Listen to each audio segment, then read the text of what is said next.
whispers of forgotten empires, echoes of lost gods, and truths buried in time. Welcome to Ancient Luminaries, where the ancient world comes alive. Imagine a small settlement of simple huts perched on 7 modest hills beside a winding river. From those humble beginnings would rise the most powerful empire the ancient world had ever known. An empire that would conquer vast territories, shape law and language, and leave a legacy that still echoes through modern civilization more than 2,000 years later.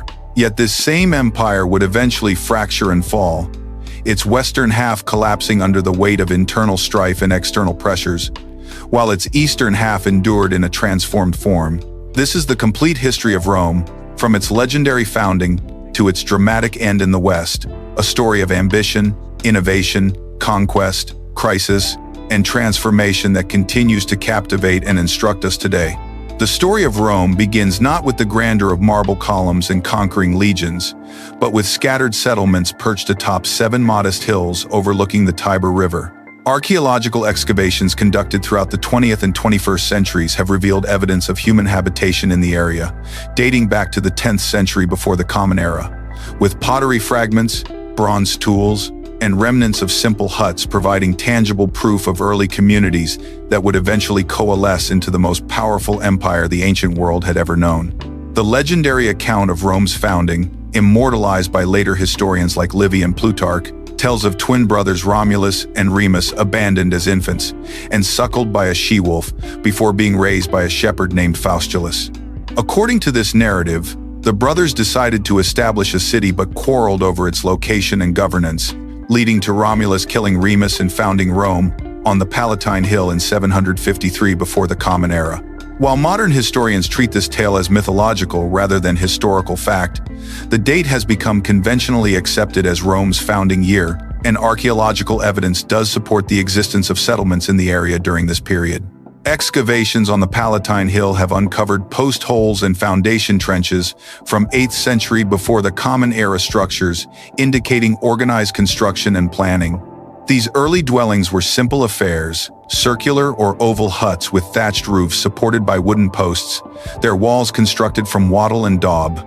The discovery of cooking hearths, storage pits, and refuse deposits paints a picture of small agricultural communities engaged in farming, animal husbandry, and basic crafts. Pottery shards found at these sites show both local production and evidence of trade connections with neighboring peoples, suggesting these early Romans were not isolated but participated in broader regional networks.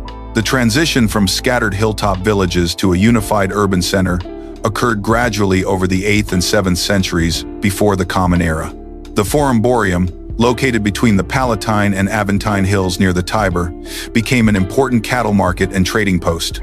The natural ford at Tiber Island made this location strategically valuable for controlling river traffic and trade routes, connecting the Italian peninsula's interior with coastal regions. As these separate communities grew and interacted more frequently, they began to merge into a single political and social entity.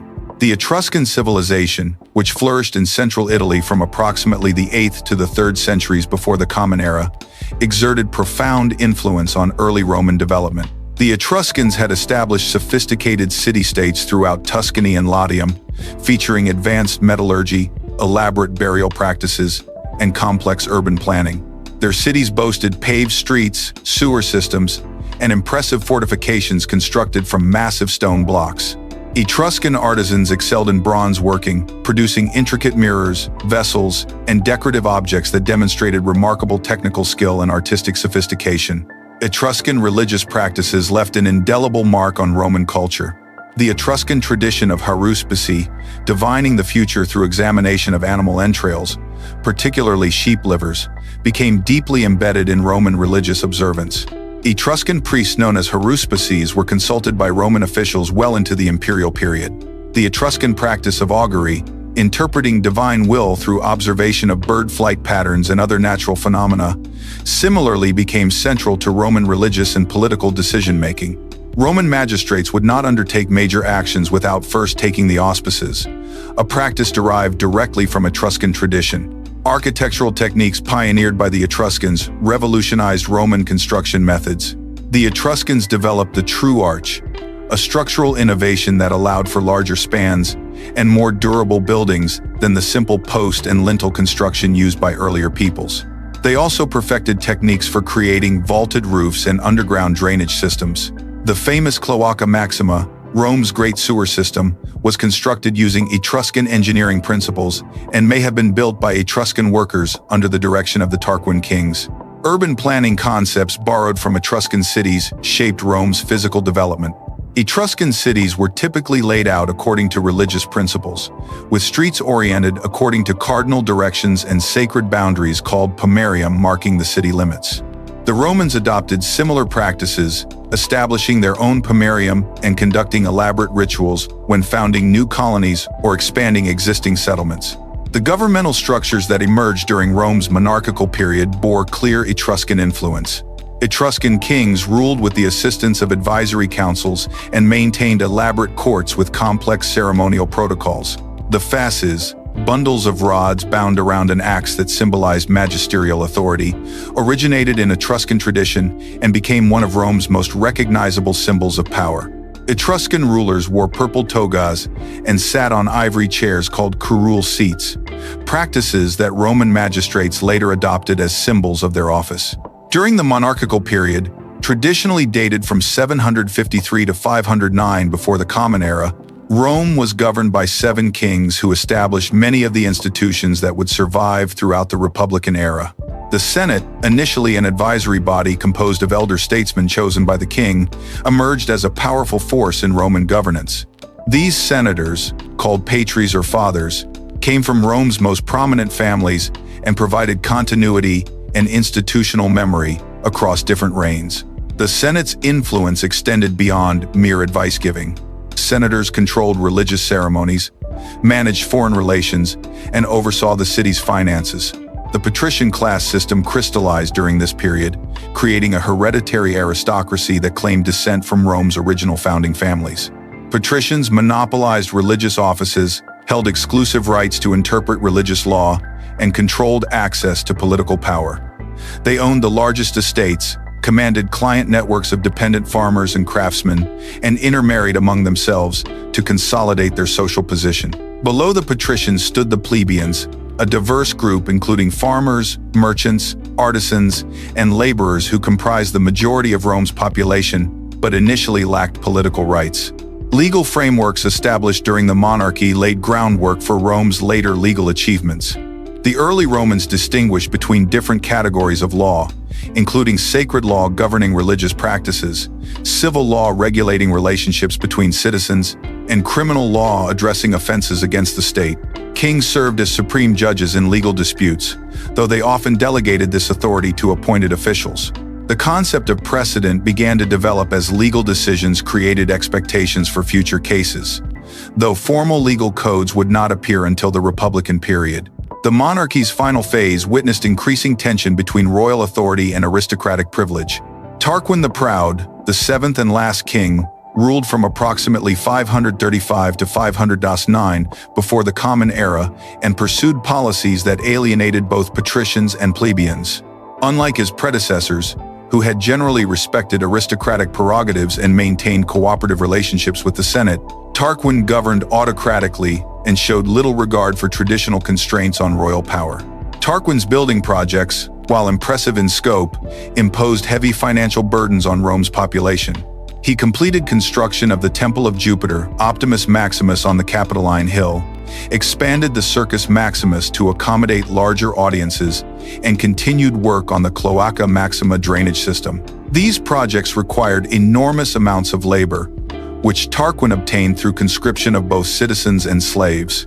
The king also demanded tribute from neighboring communities and engaged in costly military campaigns that stretched Rome's resources. Political tensions escalated as Tarquin bypassed the Senate in making important decisions and appointed his own supporters to key positions regardless of their qualifications or social standing. He eliminated potential rivals through exile or execution and confiscated property from families he deemed disloyal. The king's arbitrary exercise of power violated long-standing customs that had previously limited royal authority and protected aristocratic privileges. The immediate catalyst for Tarquin's overthrow involved his son Sextus Tarquin's assault on Lucretia, wife of Lucius Tarquinius Collatinus. According to traditional accounts, Lucretia took her own life after revealing the attack to her husband and father, demanding they avenge her honor. This incident galvanized opposition to the royal family and provided a rallying point for those seeking political change. Lucius Junius Brutus, who had previously concealed his intelligence by acting as a fool to avoid Tarquin's suspicion, emerged as a leader of the anti-monarchist movement. Brutus possessed both the political connections and personal motivation necessary to organize effective resistance. His family had suffered under Tarquin's rule, and he understood the depth of popular resentment against the king's policies. The revolution that expelled Tarquin in 509 before the Common Era represented more than simply replacing one ruler with another. The conspirators sought to prevent any individual from again accumulating the level of power that Tarquin had wielded. They established a new governmental system based on shared authority, limited terms of office, and institutional checks on executive power. 2 consuls elected annually by the popular assembly replaced the single king as Rome's chief magistrates. This transition reflected broader social and economic changes that had been developing throughout the 6th century before the Common Era. Rome's population had grown substantially, creating more complex social relationships and economic interests. Trade connections with Greek colonies in southern Italy and Sicily exposed Romans to alternative political models, particularly the concept of citizenship-based governance rather than rule by hereditary monarchs. The rise of a substantial plebeian middle class, enriched by commerce and crafts, created pressure for broader political participation. The new republican system institutionalized the power-sharing arrangements that had evolved during the later monarchy while eliminating the potential for autocratic rule. Consuls possessed imperium, the authority to command armies and enforce laws. But their power was limited by their colleagues' equal authority and their single-year terms. The Senate retained its advisory role but gained greater influence over policy, while popular assemblies acquired formal roles in legislation and election of magistrates. The establishment of the Roman Republic in 509 before the Common Era created immediate internal tensions that would define the next 2.5 centuries of Roman political development.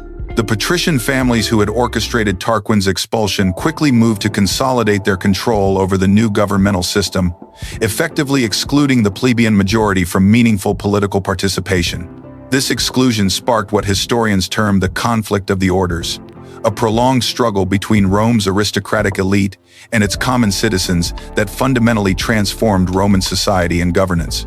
The plebeians, despite comprising roughly 95% of Rome's population, found themselves barred from holding major magistracies, serving as priests in the state religion, or even knowing the specific laws by which they were governed. Patricians maintained their monopoly on religious knowledge, which was crucial since Roman law remained intertwined with religious practice. The pontifices, Rome's chief priests, were exclusively patrician and controlled the interpretation of legal procedures, religious festivals, and the calendar itself.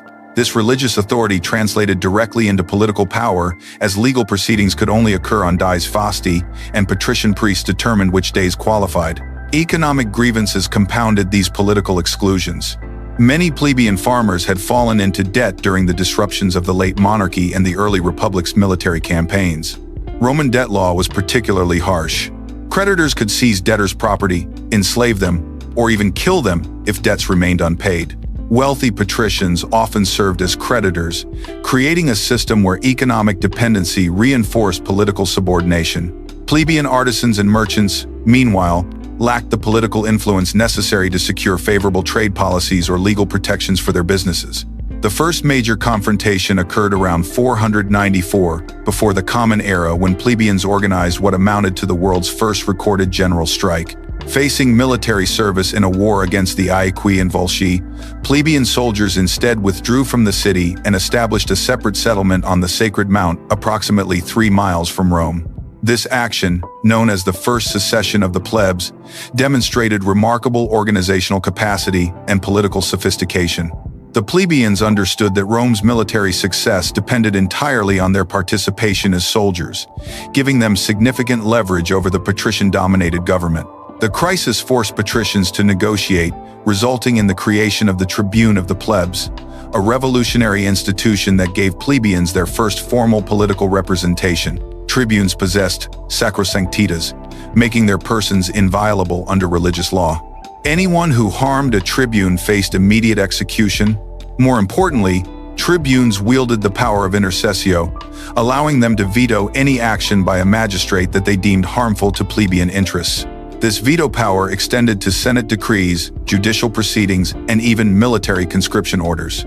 The establishment of the tribunate marked only the beginning of a centuries-long process of political evolution. Plebeians continued pressing for additional rights and protections, organizing further secessions in 449 and 287 before the Common Era, when patricians attempted to limit their gains. Each crisis resulted in new concessions that gradually democratized Roman government. The 12 Tables, created around 450 before the Common Era, represented the first written codification of Roman law, ending patrician monopoly over legal knowledge by making laws publicly accessible. These bronze tablets displayed in the Forum, where all citizens could read them, covered everything from property rights and family relations to criminal penalties and court procedures. The laws reflected the agricultural nature of Roman society, with detailed provisions about boundary disputes, livestock damage, and debt collection. While many provisions favored the wealthy, the mere act of codification limited arbitrary judicial decisions and provided plebeians with legal protections they had previously lacked. The conflict of the orders intersected with Rome's expanding military commitments throughout the Italian peninsula. The early republic faced constant warfare with neighboring peoples, conflicts that tested both Roman military capabilities and political cohesion. The Aequi, a mountain people living east of Rome in the Apennines, launched regular raids into Roman territory, seeking to capture livestock and slaves while disrupting agricultural production. These attacks typically occurred during harvest season, when Roman farmers were most vulnerable and least able to defend their crops. Roman military responses to Aequi incursions revealed both strengths and weaknesses in the early Republican military system.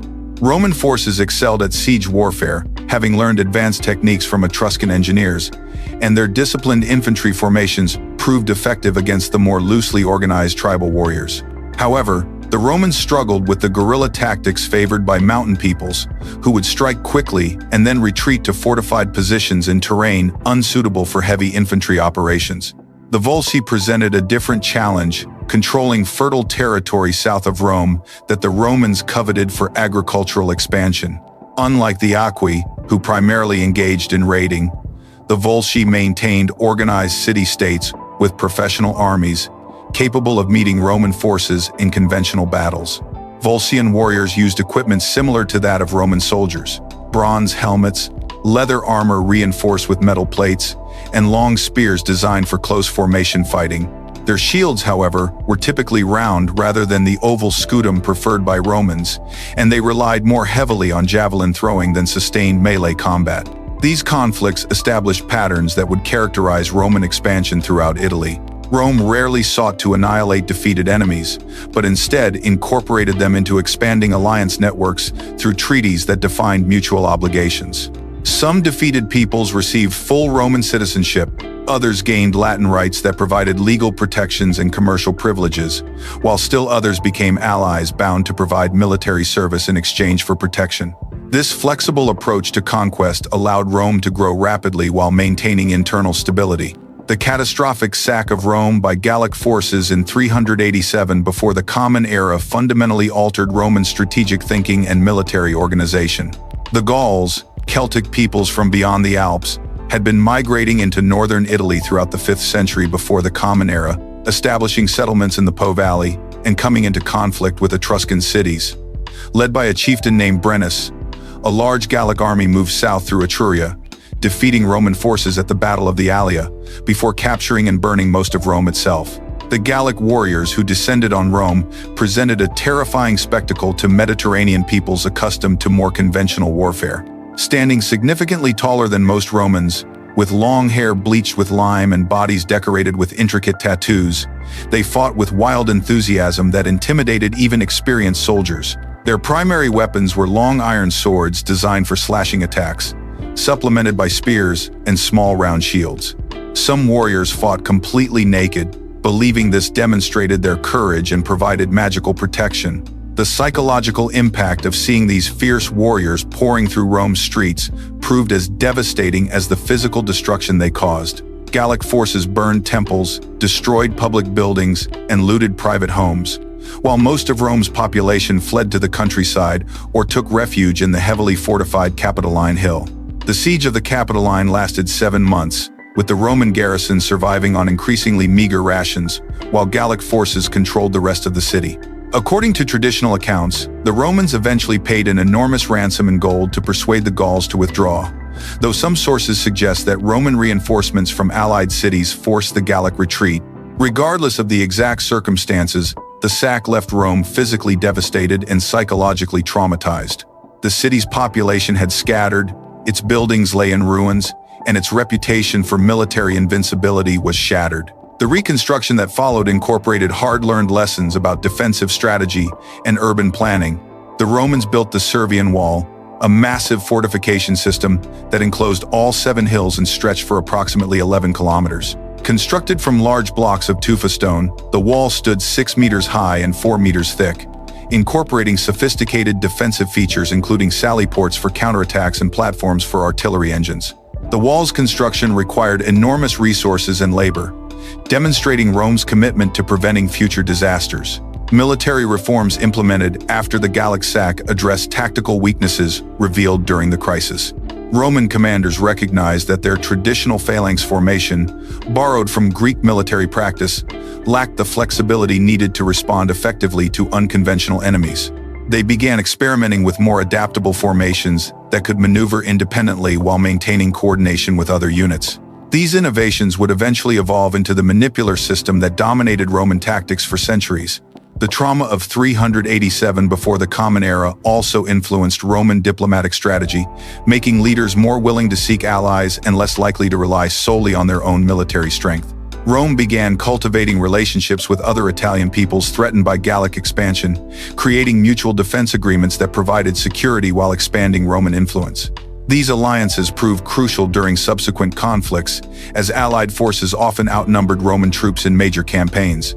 Recovery from the Gallic sack took decades, but by the early 3rd century before the Common Era, Rome had emerged stronger and more militarily sophisticated than before. This transformation became evident during the Pyrrhic Wars, Rome's first major confrontation with Hellenistic military technology and tactics.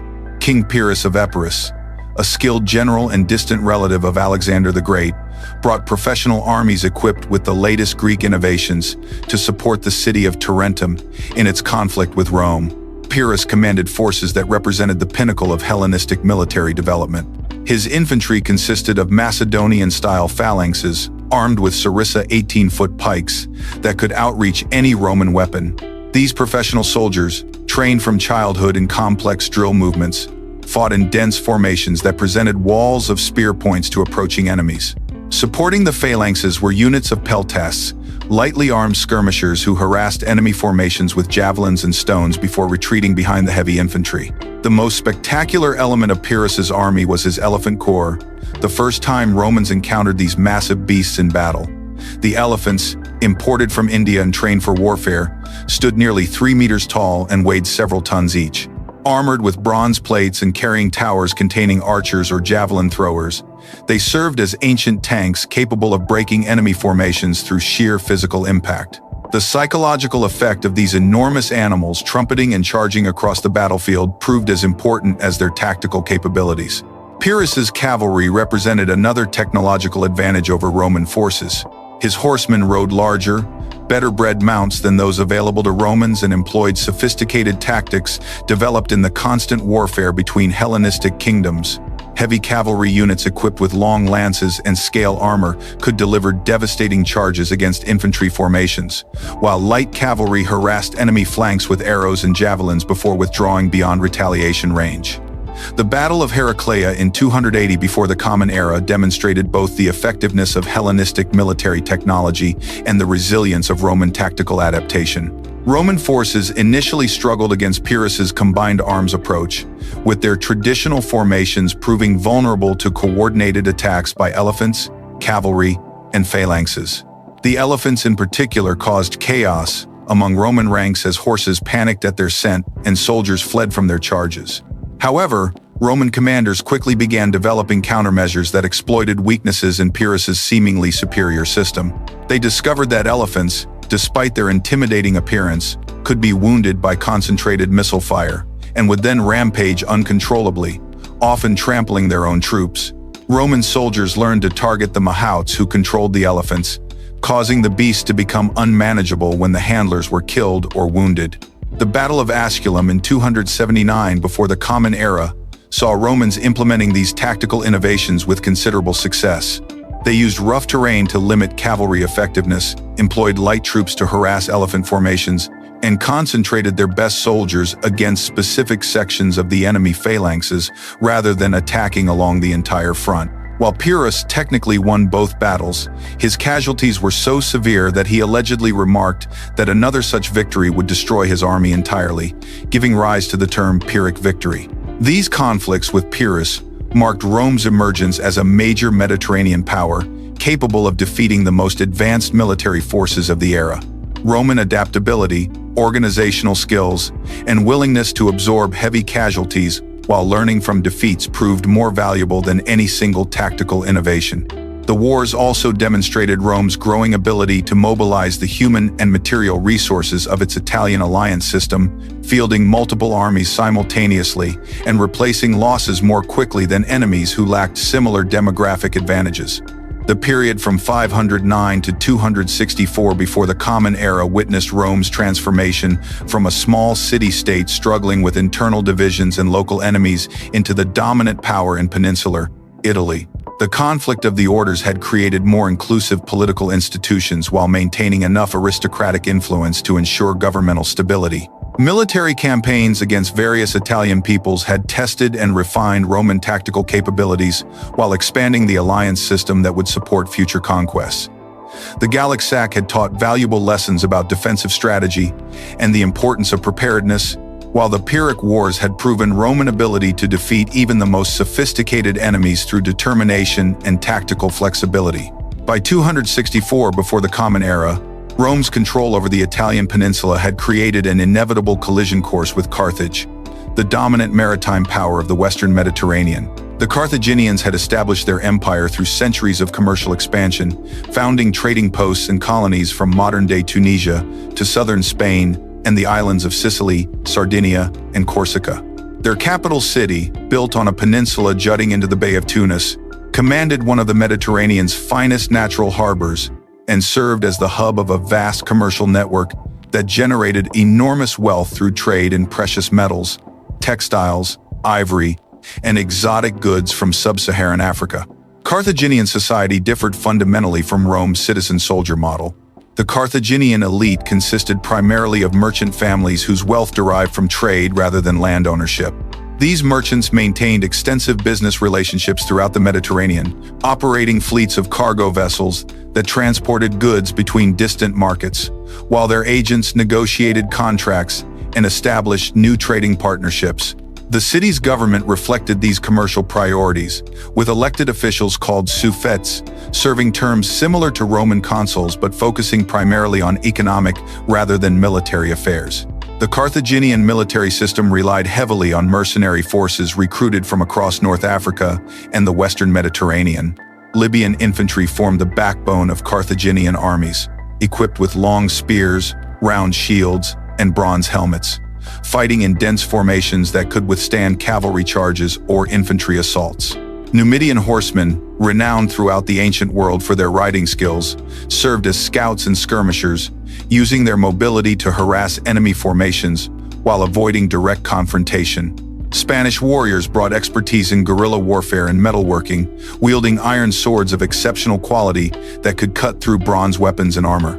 The Carthaginian navy dominated Mediterranean waters through superior shipbuilding technology and navigational expertise.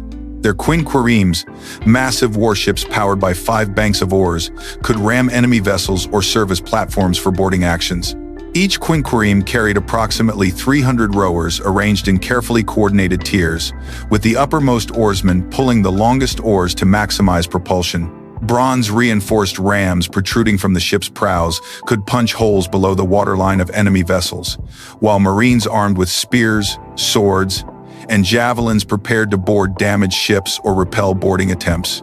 The immediate cause of the First Punic War arose from a dispute over Messana, a strategic city controlling the narrow strait between Sicily and the Italian mainland. The Mamertines, Italian mercenaries who had seized control of Messana, found themselves under attack by Hiero II of Syracuse and appealed simultaneously to both Rome and Carthage for assistance. This created a diplomatic crisis that neither power could ignore. Control of Messana would determine which empire could dominate the vital shipping routes between the eastern and western Mediterranean. Roman entry into Sicilian affairs marked a fundamental shift in strategic thinking. Previous Roman conflicts had focused on territorial expansion within Italy, but Sicily represented Rome's first overseas commitment, requiring sustained naval operations. The Roman Senate initially hesitated to commit forces to an island campaign that would stretch their military resources and require unfamiliar types of warfare. However, the potential threat of Carthaginian control over the Messina Strait ultimately convinced Roman leaders that intervention was necessary to protect their growing commercial interests. The Roman expeditionary force that crossed to Sicily in 264 before the Common Era consisted primarily of infantry trained for land warfare with minimal naval support beyond the transport vessels needed to ferry troops across the strait. Roman commanders quickly discovered that conventional military tactics proved insufficient for island warfare, where control of harbors and supply lines determined strategic success more than battlefield victories. Carthaginian naval superiority allowed their forces to receive reinforcements and supplies while potentially isolating Roman armies from their Italian bases. Roman adaptation to naval warfare demonstrated the same flexibility and determination that had characterized their conquest of Italy. Recognizing that they could not compete with Carthaginian seamanship through conventional means, Roman engineers developed the corvus, a rotating bridge equipped with a heavy spike that could be dropped onto enemy ship decks. This device, approximately 12 meters long and fitted with wooden planks for soldiers to cross, transformed naval combat from ramming and maneuvering contests into infantry battles fought on ship decks. The construction of Rome's first major naval fleet required unprecedented mobilization of resources and expertise. Roman shipbuilders, lacking experience with large warship construction, allegedly used a captured Carthaginian quinquereme as a template for mass production. Archaeological evidence from shipwrecks suggests that Roman vessels incorporated standardized components that could be prefabricated and assembled quickly, allowing for rapid fleet expansion despite limited maritime expertise. The Romans recruited oarsmen from allied Italian cities, training them on land using wooden frameworks that replicated ship dimensions and rowing positions. The Battle of Mylae in 260 before the Common Era marked Rome's first significant naval victory and demonstrated the effectiveness of their tactical innovations. The Roman fleet, commanded by Consul Gaius Duilius, encountered a Carthaginian squadron that approached confidently, expecting to defeat the inexperienced Roman sailors through superior maneuvering. However, the Corvus bridges allowed Roman marines to board Carthaginian vessels and fight the type of close-quarters combat in which they excelled. Roman soldiers, trained in sword work and formation fighting, proved superior to Carthaginian marines in hand-to-hand combat on crowded ship decks. The victory at Mylae provided Rome with crucial psychological momentum and demonstrated that Carthaginian naval supremacy was not insurmountable. Roman commanders gained confidence in their ability to transport armies across water and supply overseas campaigns, while Carthaginian admirals faced the unsettling reality that their traditional tactical advantages had been neutralized by Roman ingenuity. The battle also established Roman control over the waters around northern Sicily, enabling more effective support for their land forces operating against Carthaginian strongholds. Roman land operations in Sicily revealed both the strengths and limitations of their military system when applied to siege warfare against fortified cities. Carthaginian settlements typically featured massive stone walls, sophisticated defensive towers, and carefully planned layouts that channeled attacking forces into killing zones where defenders could concentrate missile fire. The Siege of Agrigentum, lasting from 262 to 261 before the Common Era, demonstrated the enormous resources required to capture well-defended Carthaginian positions through conventional assault methods. The Romans constructed elaborate siege works around Agrigentum, including earthwork walls designed to prevent relief forces from reaching the city while protecting Roman forces from sorties by the garrison. These circumvallation lines, stretching for kilometers around the city's perimeter, required thousands of soldiers working continuously to dig trenches, build palisades, and construct artillery positions. Roman engineers employed battering rams, siege towers, and catapults borrowed from Greek military technology, adapting these weapons to local conditions while developing new techniques for breaching stone fortifications. The prolonged siege strained Roman logistics and revealed the challenges of maintaining large armies in hostile territory far from their supply bases. Soldiers required daily provisions of grain, meat, and water, while horses and pack animals needed fodder that was often scarce in areas devastated by warfare. The Romans established supply lines extending back to Italy, but these remained vulnerable to Carthaginian naval attacks and required significant military resources to protect. Disease outbreaks in crowded military camps created additional casualties that sometimes exceeded battle losses. Roman success at Agrigentum ultimately resulted from their superior ability to sustain prolonged operations, rather than tactical brilliance or technological advantages. The Roman alliance system provided access to manpower reserves that allowed commanders to replace casualties and maintain siege lines despite enemy counterattacks. Italian allies contributed not only soldiers but also specialized craftsmen, engineers, and support personnel essential for complex military operations. This demographic advantage proved crucial throughout the First Punic War, as Rome could absorb losses that would cripple smaller powers. The Roman decision to invade Africa in 256 before the Common Era represented an ambitious attempt to end the war by attacking Carthage directly. The expedition, led by Consul Marcus Atilius Regulus, transported approximately 15,000 infantry and 500 cavalry across the Mediterranean in one of the largest amphibious operations attempted in the ancient world. The fleet consisted of 330 warships and numerous transport vessels, requiring coordination between thousands of rowers, marines, and support personnel operating across hundreds of kilometers of open water. The initial Roman landing near Cape Bon achieved complete tactical surprise, as Carthaginian forces had not expected such a massive invasion fleet. Roman troops quickly established a fortified beachhead and began advancing toward Carthage itself, capturing several smaller cities and devastating the agricultural regions that supplied the capital. The psychological impact of Roman forces operating in the heart of Carthaginian territory created panic among the civilian population and strained the loyalty of mercenary units whose pay depended on continued Carthaginian prosperity. However, the African campaign ultimately demonstrated the limitations of Roman strategic planning and their unfamiliarity with desert warfare conditions. The Carthaginians hired Xanthippus, a Spartan mercenary general experienced in Hellenistic military tactics, to reorganize their forces and develop effective countermeasures against Roman invasion strategies. Xanthippus implemented combined arms tactics that utilized Carthaginian advantages in cavalry and elephants, while minimizing Roman strengths in infantry combat. The Battle of Tunis, in 255 before the Common Era, resulted in catastrophic Roman defeat when Xanthippus deployed his forces on open plains that maximized cavalry effectiveness while neutralizing Roman infantry advantages. Carthaginian elephants, supported by Numidian horsemen, broke Roman formations before they could establish the tight defensive positions that had proven successful in previous battles. The flat terrain prevented Romans from using natural obstacles to channel enemy attacks, while the lack of nearby fortifications eliminated possibilities for tactical withdrawal. Roman casualties at Tunis included most of the expeditionary force, with Regulus himself captured along with approximately 500 other survivors, who were transported to Carthage as prisoners. The defeat eliminated Rome's most experienced African veterans and demonstrated that Roman tactical systems required modification for warfare in unfamiliar environments. The disaster also highlighted Roman logistical vulnerabilities, as the invasion force had depended entirely on naval supply lines that proved inadequate for sustaining large armies in hostile territory. The naval disasters that followed the African expedition nearly ended Roman participation in the war.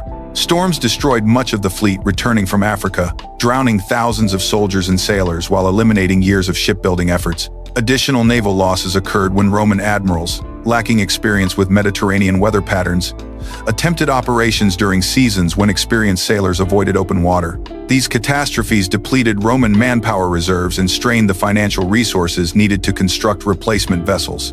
Roman persistence, despite these setbacks, demonstrated the Republic's fundamental strength, the ability to absorb enormous losses while maintaining popular support for continued warfare.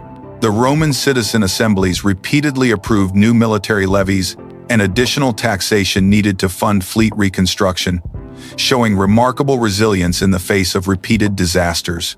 This determination contrasted with Carthaginian war weariness, as prolonged conflict disrupted the trade relationships that formed the foundation of Carthaginian prosperity. The final phase of the First Punic War centered on the siege of Lilybaeum, Carthage's principal Sicilian stronghold, which controlled the western portion of the island and served as the main base for Carthaginian operations.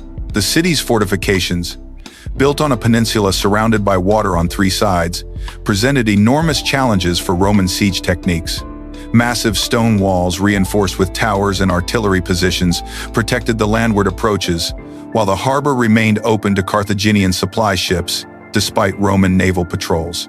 Roman siege operations at Lilybaeum lasted nearly a decade, from 250 to 241 before the Common Era, and became a test of endurance between the two powers. Roman engineers attempted to fill the harbor with stones and debris to prevent Carthaginian supply ships from reaching the city, but strong currents and deliberate Carthaginian countermeasures repeatedly destroyed these efforts.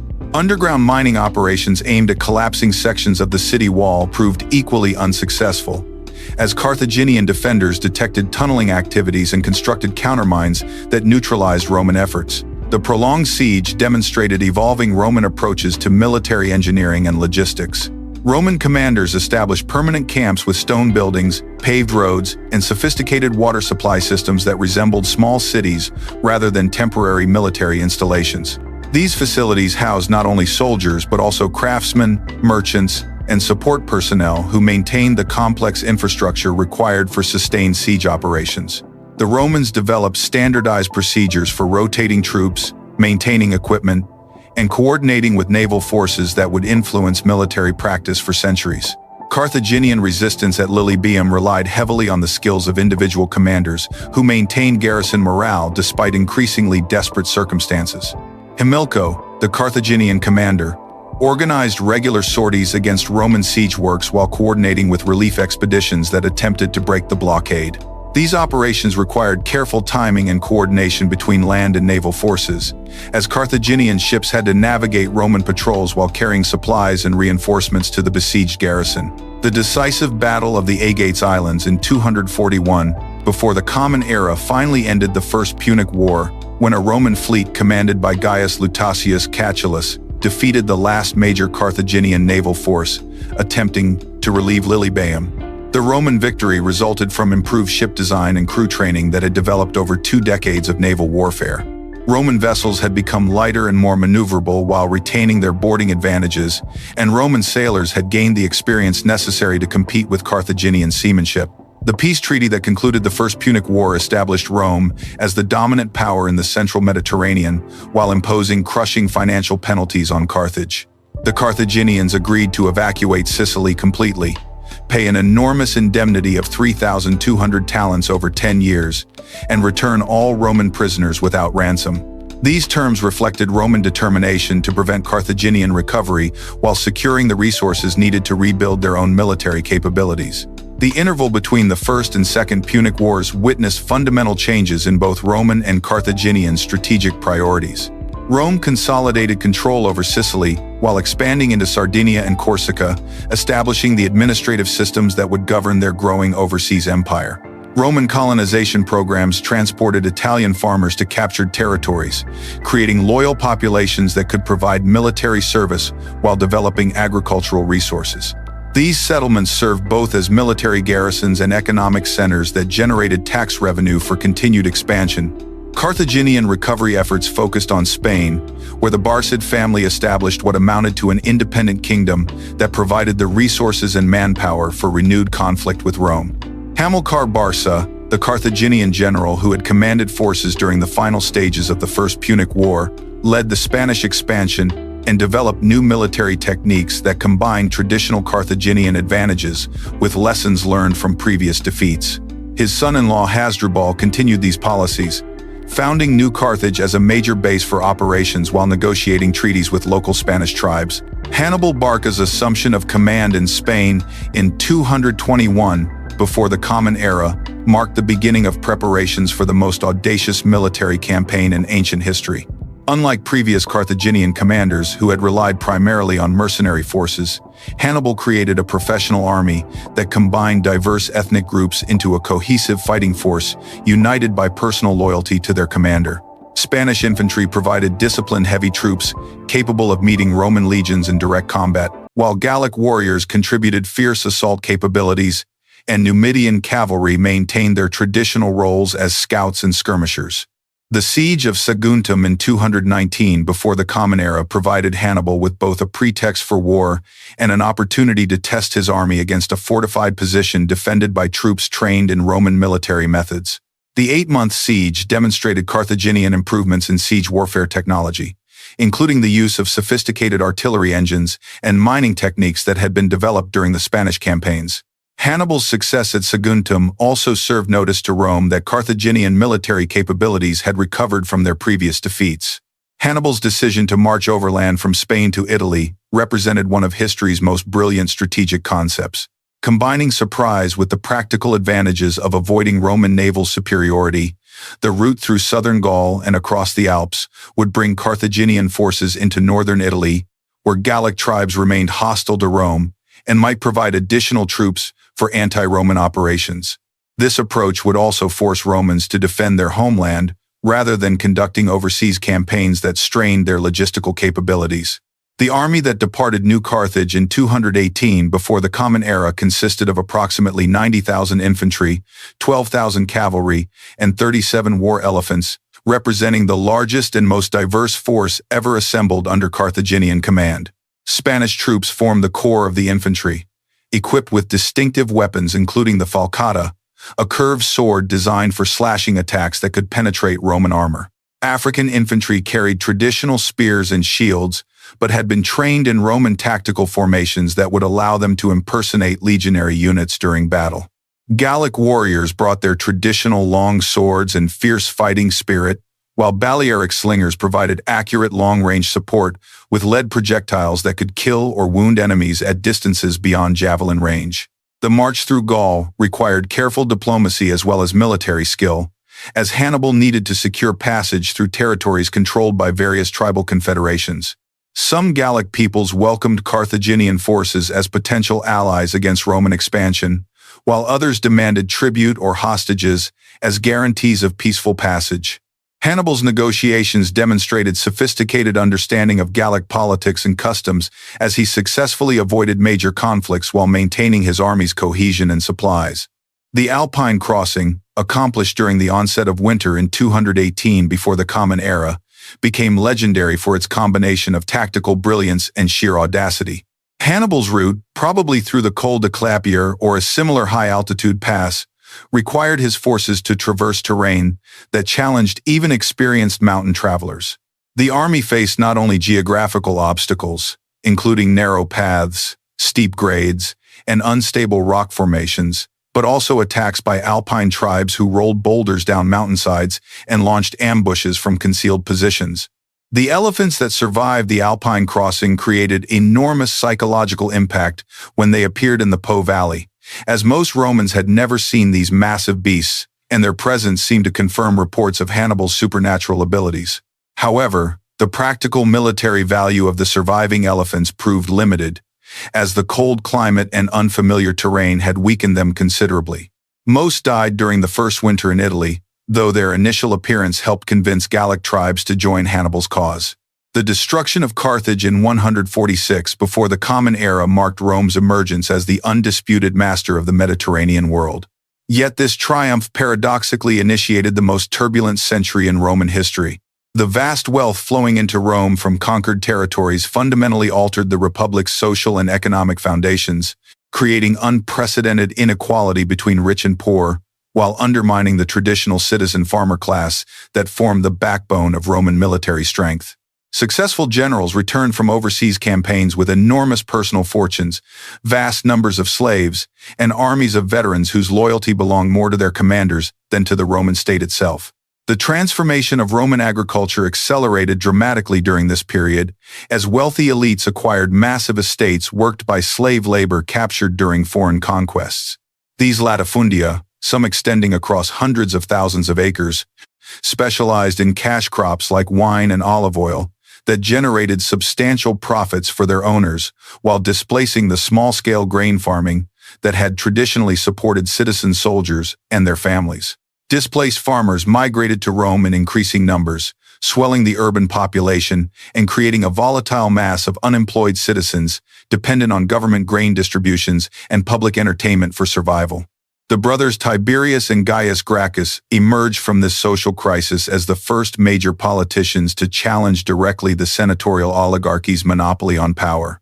Born into one of Rome's most distinguished patrician families, the Gracchi possessed the social credentials and political connections necessary to champion popular causes while maintaining legitimacy among traditional elites.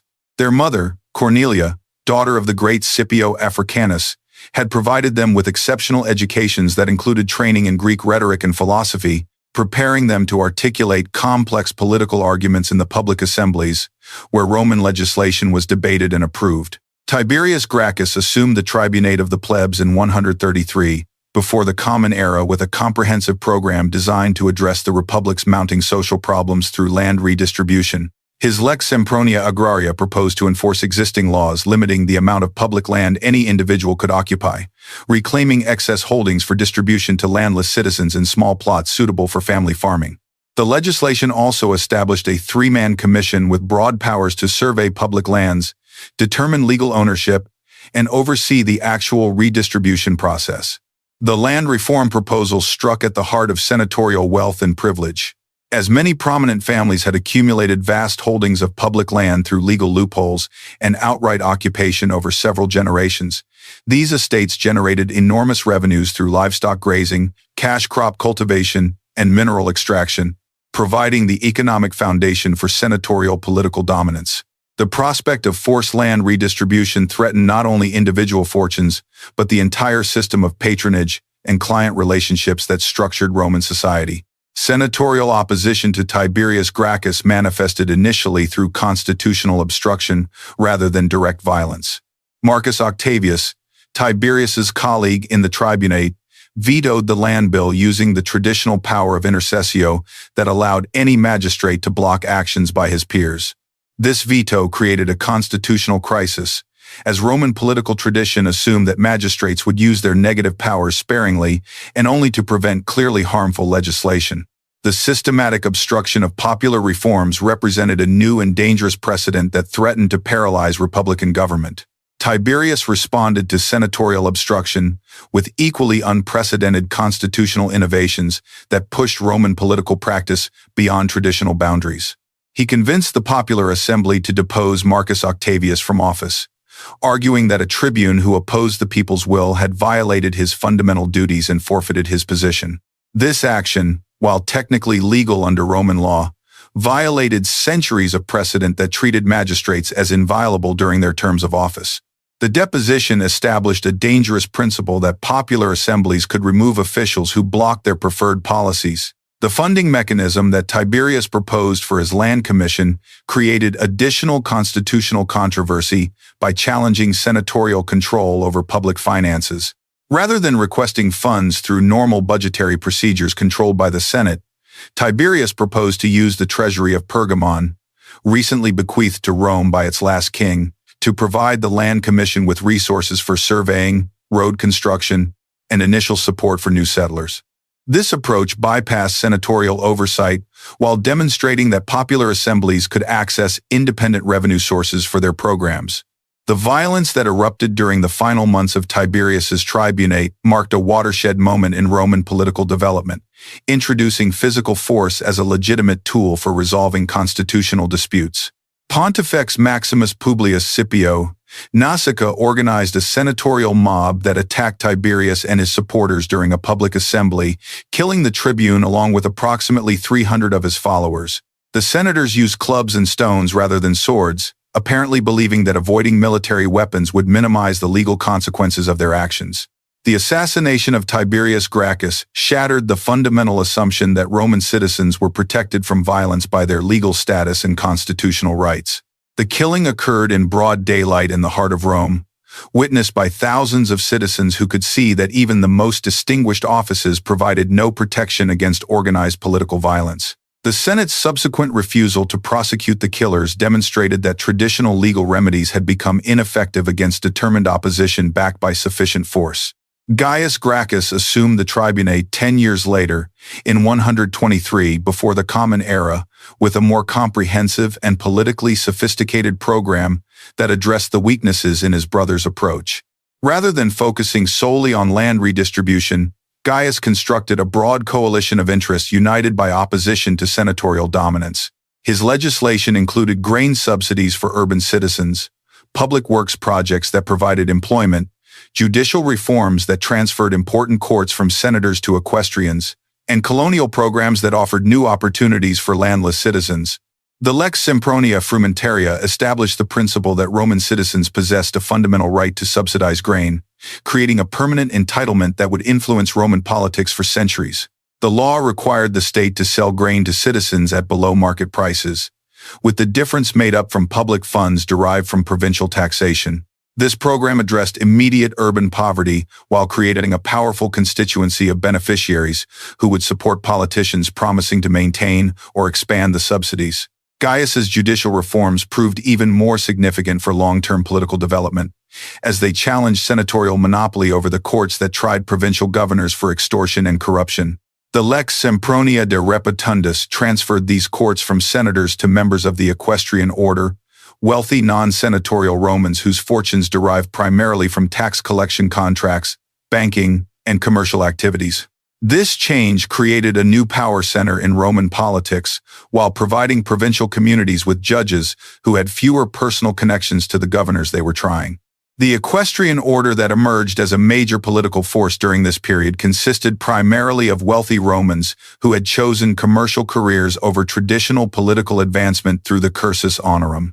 Many equestrians had accumulated substantial fortunes through government contracts for military supplies, public construction projects, and tax collection in the provinces. Others had invested in banking, shipping, or manufacturing enterprises that served Rome's expanding empire. These men possessed the wealth and education necessary for political participation, but had been excluded from the highest offices by aristocratic prejudice against commercial activities. The alliance between popular politicians and equestrian interests created a powerful alternative to senatorial authority that would dominate late Republican politics. Equestrians provided financial resources and organizational expertise for popular political movements, while tribunes and other magistrates offered legal protection and favorable legislation for equestrian business activities. This partnership demonstrated that Roman politics could function without senatorial leadership, undermining traditional assumptions about the necessity of aristocratic guidance for republican government. The colonial program that Gaius Gracchus promoted represented another innovative approach to addressing social problems while expanding Roman power.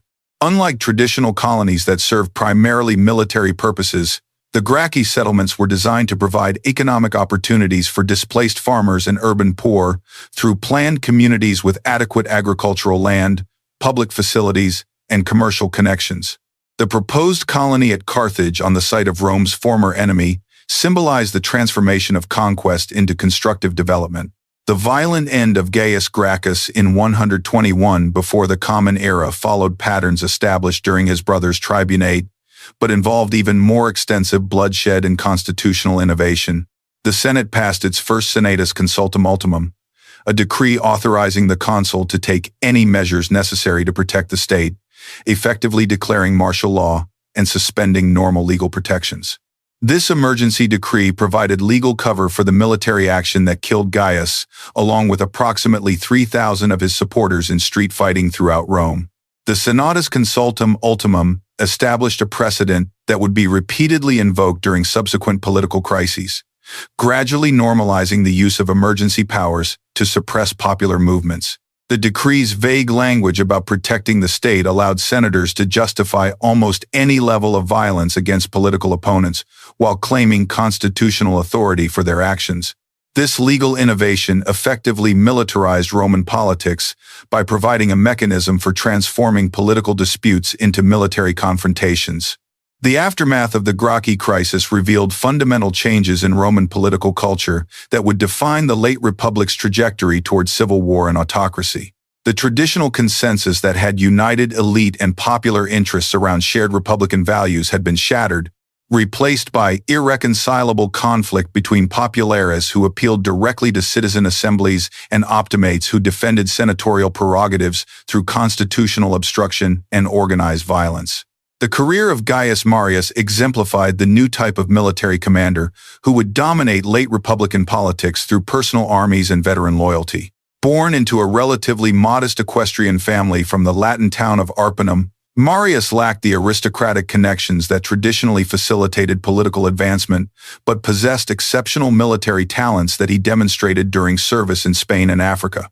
His marriage to Julia, aunt of the future dictator Julius Caesar, provided some elite connections, while his popular political alignment gave him access to popular assemblies that could override senatorial opposition. Marius's consulship in 107 before the Common Era coincided with the Jugurthine War in North Africa, a conflict that had exposed senatorial incompetence and corruption while providing opportunities for ambitious commanders to demonstrate superior leadership. King Jugurtha of Numidia had maintained his independence through systematic bribery of Roman officials, creating a scandal that undermined public confidence in senatorial governance.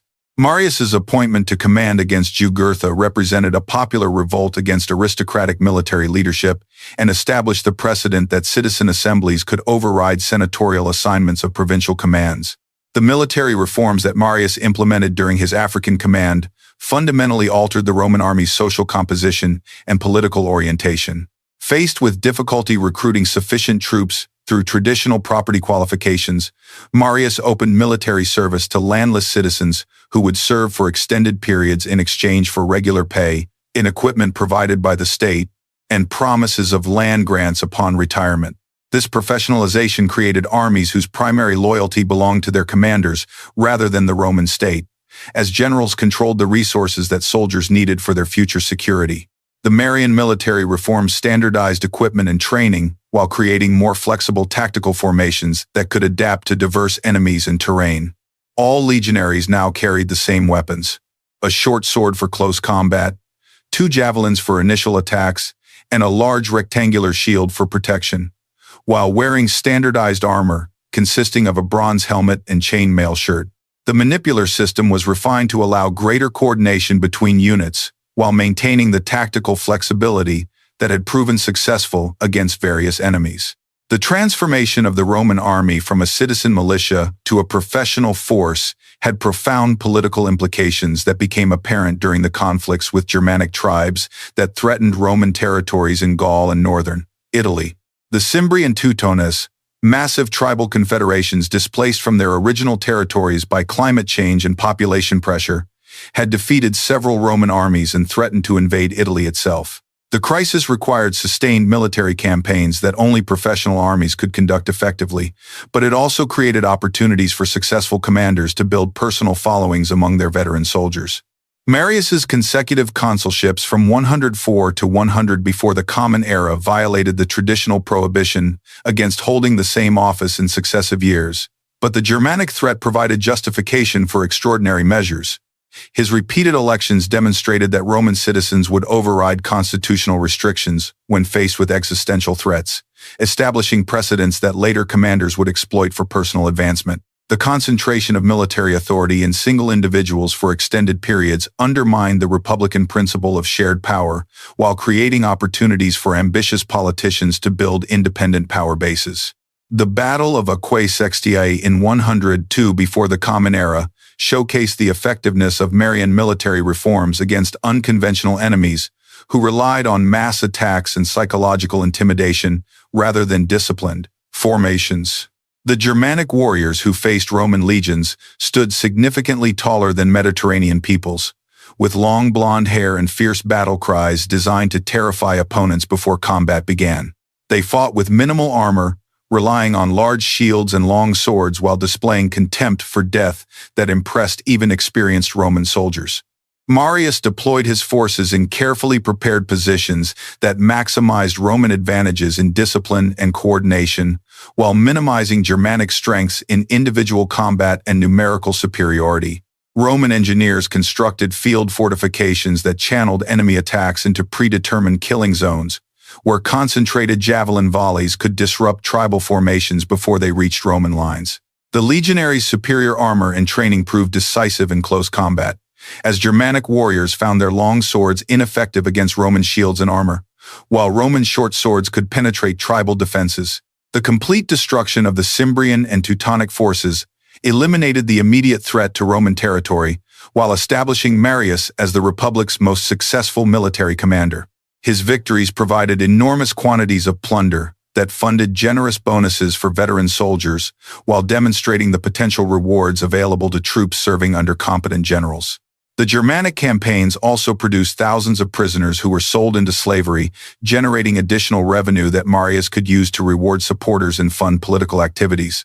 The return of Marius's veterans to Italy created new pressures for land distribution programs that would provide retired soldiers with the economic security they had been promised during recruitment.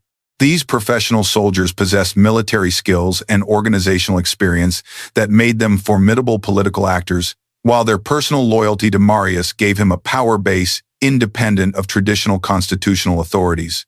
The combination of military expertise, political organization, and economic desperation among veterans created volatile conditions that ambitious politicians could exploit for revolutionary purposes.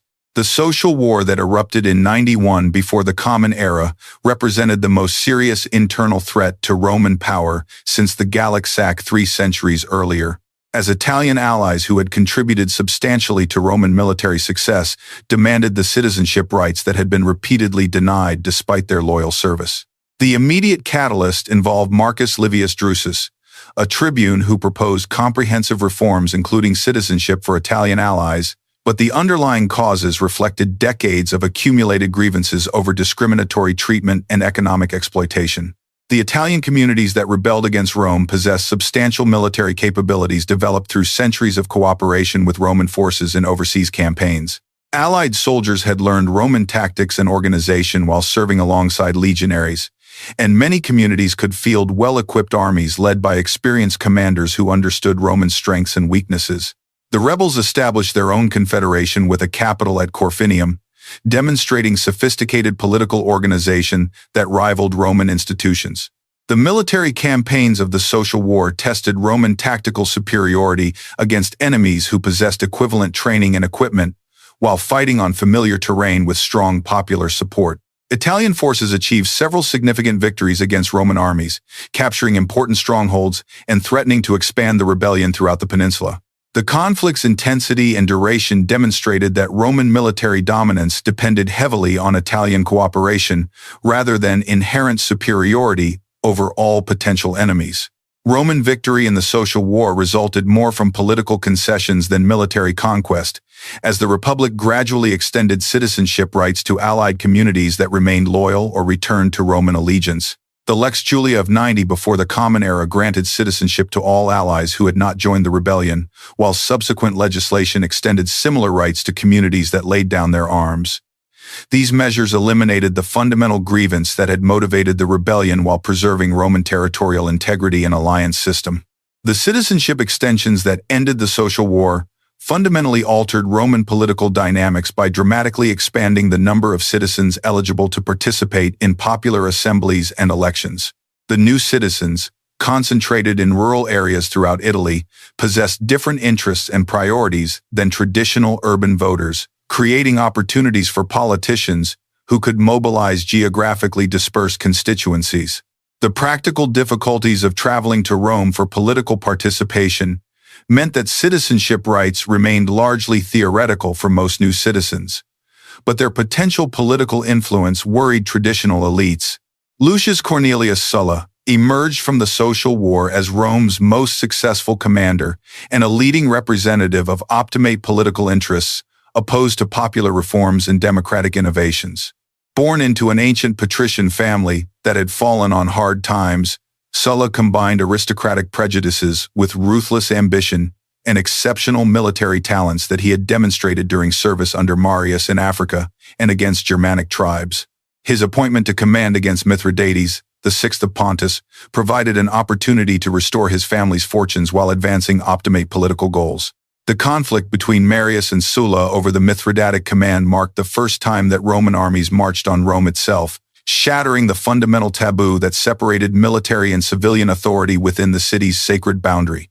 When the popular assembly transferred Sulla's command to Marius through legislation sponsored by the tribune Publius Sulpicius Rufus, Sulla convinced his legions that their economic interests depended on maintaining their original commander, who had promised them the wealth of Asia. The soldiers' willingness to violate religious law and constitutional tradition demonstrated how completely the Marian reforms had altered military loyalty patterns. Sulla's march on Rome in 88 before the Common Era encountered minimal resistance, as most citizens fled rather than confronting veteran legions in street fighting. The ease with which military force could override constitutional authorities revealed the Republic's fundamental weakness. Popular assemblies and magistrates possessed no independent military capabilities that could resist determined commanders backed by professional armies. Sulla's occupation of the city lasted only long enough to reverse Sulpicius's legislation and secure his own appointment to the Asian command.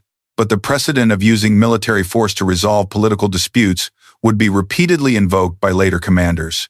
The departure of Sulla's legions for Asia in 87 before the Common Era created a power vacuum that Marius and his supporters quickly exploited through a campaign of unprecedented violence against optimate leaders. The aging general, consumed by bitterness over his forced exile and determined to reclaim his position as Rome's premier military commander, orchestrated systematic massacres that eliminated entire families from the senatorial aristocracy. Bodies littered Rome's streets as Marian death squads hunted down political enemies, displaying severed heads in the Forum as warnings to potential opponents. This reign of terror established new standards for political brutality while demonstrating how completely the traditional restraints on elite behavior had collapsed. Sulla's return from his victorious campaigns against Mithridates in 83 before the Common Era initiated an even more systematic program of political purification through the infamous proscription lists that marked thousands of Romans for death. Unlike the chaotic violence of the Marian period, Sulla's purges followed carefully planned procedures designed to eliminate not only political opponents but entire networks of families and clients who might seek future revenge. The proscription lists, posted publicly in the Forum, offered substantial rewards for the heads of marked individuals while confiscating their property to fund Sulla's political reorganization. Citizens lived in terror as the lists expanded daily, with personal enemies using the chaos to settle private scores through false accusations. The wealth confiscated from proscribed families provided Sulla with enormous resources for rewarding supporters and implementing constitutional reforms designed to prevent future popular challenges to senatorial authority. Sulla's veterans received land grants carved from the estates of executed enemies, creating a new class of military colonists whose prosperity depended on maintaining the political system their commander had established. These settlements, scattered throughout Italy, served as garrisons for the Sullan regime while demonstrating the potential rewards available to soldiers who supported successful commanders against the state. Sulla's constitutional settlement attempted to restore traditional republican governance by strengthening senatorial prerogatives while limiting the powers of tribunes and popular assemblies. The dictator increased the Senate's membership to 600 by promoting loyal equestrians and junior magistrates, ensuring optimate control over legislative and judicial functions. Tribunes were stripped of their ability to propose legislation or hold higher offices, effectively neutering the institution that had served as the primary vehicle for popular political participation. The popular assemblies retained formal authority over elections and some legislation, but procedural changes made it virtually impossible for them to override senatorial opposition. The cursus honorum was rigidly systematized under Sulla's reforms, establishing mandatory age requirements and waiting periods between offices that would prevent ambitious individuals from accumulating power too rapidly. Praetors were required to serve as urban magistrates before receiving provincial commands, while consuls could not hold military appointments until their successors had been elected. These measures aimed to restore the collective leadership that had characterized the early republic, while preventing the emergence of dominant personalities who could challenge senatorial authority through military force.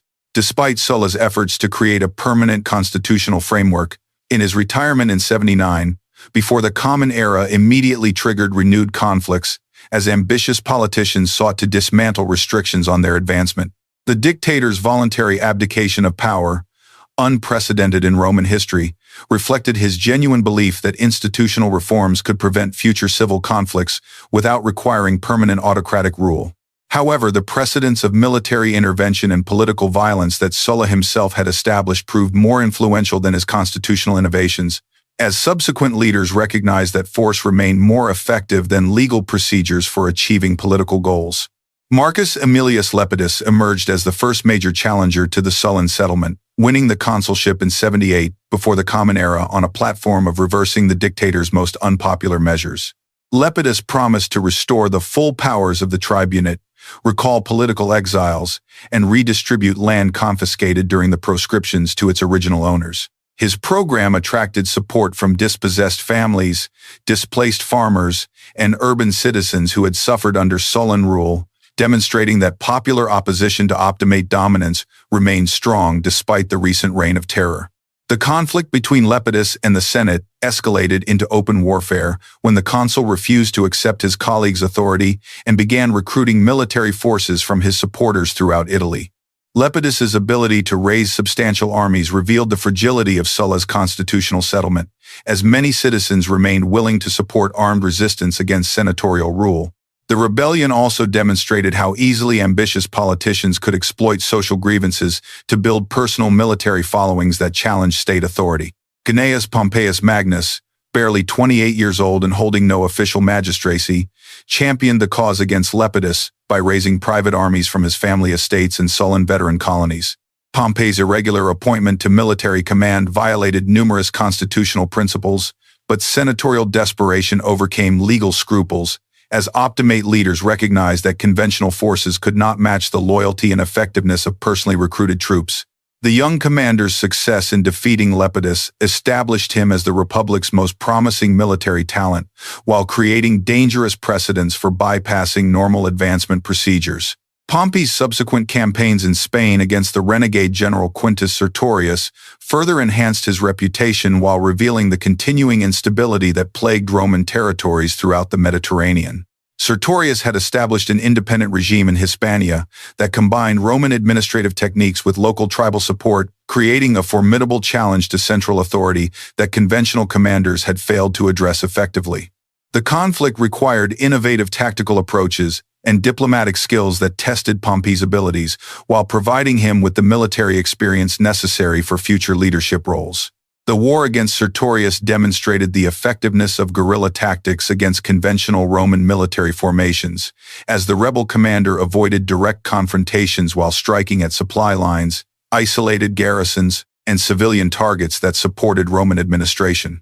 Sertorius had learned Roman military techniques during his own service as a regular officer, but adapted these methods to local conditions while incorporating tribal warfare practices that maximized his forces' mobility and knowledge of terrain. His success in maintaining resistance for nearly a decade proved that Roman military superiority was not absolute and could be overcome through superior strategy and local support. Pompey's eventual victory over Sertorius resulted more from political divisions within the rebel coalition than decisive military superiority, as Spanish tribal leaders grew weary of prolonged warfare and began negotiating separate agreements with Roman commanders. The assassination of Sertorius by his own lieutenant Marcus Perperna eliminated the charismatic leadership that had held the rebellion together, allowing Pompey to defeat the remaining forces through conventional tactics. The conclusion of the Spanish campaigns provided Pompey with enormous prestige and veteran armies that would serve as the foundation for his future political career. The simultaneous outbreak of the Great Slave Rebellion led by Spartacus in 73 before the Common Era created additional challenges for the Roman military system, while revealing the social tensions that pervaded Italian society. Spartacus, a Thracian gladiator with military experience, organized fellow gladiators and agricultural slaves into a formidable army that defeated several Roman forces through superior mobility and desperate courage. The rebellion attracted support from displaced farmers, runaway slaves, and other marginalized groups who saw an opportunity to overturn the social order that had oppressed them. The initial Roman response to the slave rebellion reflected aristocratic contempt for servile opponents and confidence that regular military forces could easily suppress disorganized resistance. However, Spartacus demonstrated exceptional strategic abilities by avoiding direct confrontations with superior Roman forces while conducting a mobile campaign that disrupted agricultural production throughout southern Italy. His army grew to an estimated 70,000 followers, as news of early victories attracted additional recruits from the large slave populations working on latifundia estates. Marcus Licinius Crassus, the wealthiest man in Rome, assumed command against Spartacus after previous commanders had suffered humiliating defeats that embarrassed the Republic's military reputation. Crassus possessed enormous financial resources that he used to equip and supply his forces while implementing harsh disciplinary measures designed to restore military effectiveness. His use of decimation, executing every 10th man in units that had shown cowardice, demonstrated the extreme measures that Roman commanders were willing to employ to maintain discipline and fighting effectiveness. The final campaigns against Spartacus showcased Roman organizational advantages over even well-led irregular forces, as Crassus constructed massive fortification lines that confined the slave army to the southern tip of Italy. These siege works, extending across the entire width of the Bruttian Peninsula, required enormous labor and engineering expertise, but effectively eliminated Spartacus's mobility advantages while forcing a direct confrontation on Roman terms. The decisive battle in 71 before the Common Era resulted in the complete destruction of the slave army, with Spartacus himself dying in the fighting alongside thousands of his followers. The crucifixion of 6,000 captured slaves along the Appian Way from Rome to Capua served as a brutal warning against future rebellions, while demonstrating the lengths to which Roman authorities would go to maintain social order. The mass executions reflected not only punishment for the rebellion but also elite fears about the potential for servile uprisings throughout the empire, where slave populations often outnumbered free citizens in agricultural regions. The spectacle of crucified bodies lining Rome's most important highway created lasting psychological impact that reinforced the terror necessary to maintain slave compliance. The return of both Pompey and Crassus to Italy in 71 before the Common Era created a political crisis, as both commanders possessed veteran armies and demanded consulships despite their failure to meet normal eligibility requirements. Pompey lacked the senatorial experience traditionally required for the consulship, while Crassus had not held the prerequisite praetorship, but their military successes and veteran followings made opposition politically dangerous. The Senate's reluctant agreement to waive constitutional requirements demonstrated how completely military achievement had superseded legal qualifications as the basis for political advancement. The joint consulship of Pompey and Crassus in 70 before the Common Era marked the systematic dismantling of Sulla's constitutional settlement, as the two commanders competed for popular support through dramatic reforms. The restoration of full tribunician powers reversed one of Sulla's most important restrictions on popular participation, while the transfer of jury courts from senators to mixed panels of senators, equestrians, and tribuni aerarii distributed judicial authority more broadly. These changes reflected the commander's recognition that lasting political success required popular support that could only be maintained through continued concessions to citizen demands. The Lex Gabinia of 67 before the Common Era represented a revolutionary expansion of individual military authority that effectively suspended normal constitutional limitations on executive power. Faced with widespread piracy that disrupted Mediterranean commerce and threatened Rome's grain supply, the Popular Assembly granted Pompey unprecedented imperium, covering the entire Mediterranean basin with authority over all provincial governors and unlimited resources for conducting anti-piracy operations. This extraordinary command concentrated more power in a single individual than any Roman had previously wielded, establishing dangerous precedents for future military appointments. Pompey's piracy campaign demonstrated the effectiveness of coordinated strategy and overwhelming resources when applied systematically across multiple theaters of operation. Rather than pursuing individual pirate bands through time-consuming naval chases, Pompey divided the Mediterranean into operational zones assigned to subordinate commanders who could coordinate their activities while preventing pirates from escaping from one area to another. The campaign's success within 3 months proved that Roman organizational capabilities could overcome even dispersed enemies when properly directed and adequately funded. The Lex Manilia of 66 before the Common Era extended Pompey's extraordinary authority to include command against Mithridates VI of Pontus, adding the wealthy provinces of Asia and Cilicia to his existing imperium, while providing access to the enormous financial resources of the Eastern Mediterranean. This appointment violated the traditional principle that no individual should control multiple provinces simultaneously, but popular enthusiasm for Pompey's previous successes overcame constitutional objections. The concentration of Eastern commands under single authority created an independent power base that rivaled the resources available to the Roman state itself.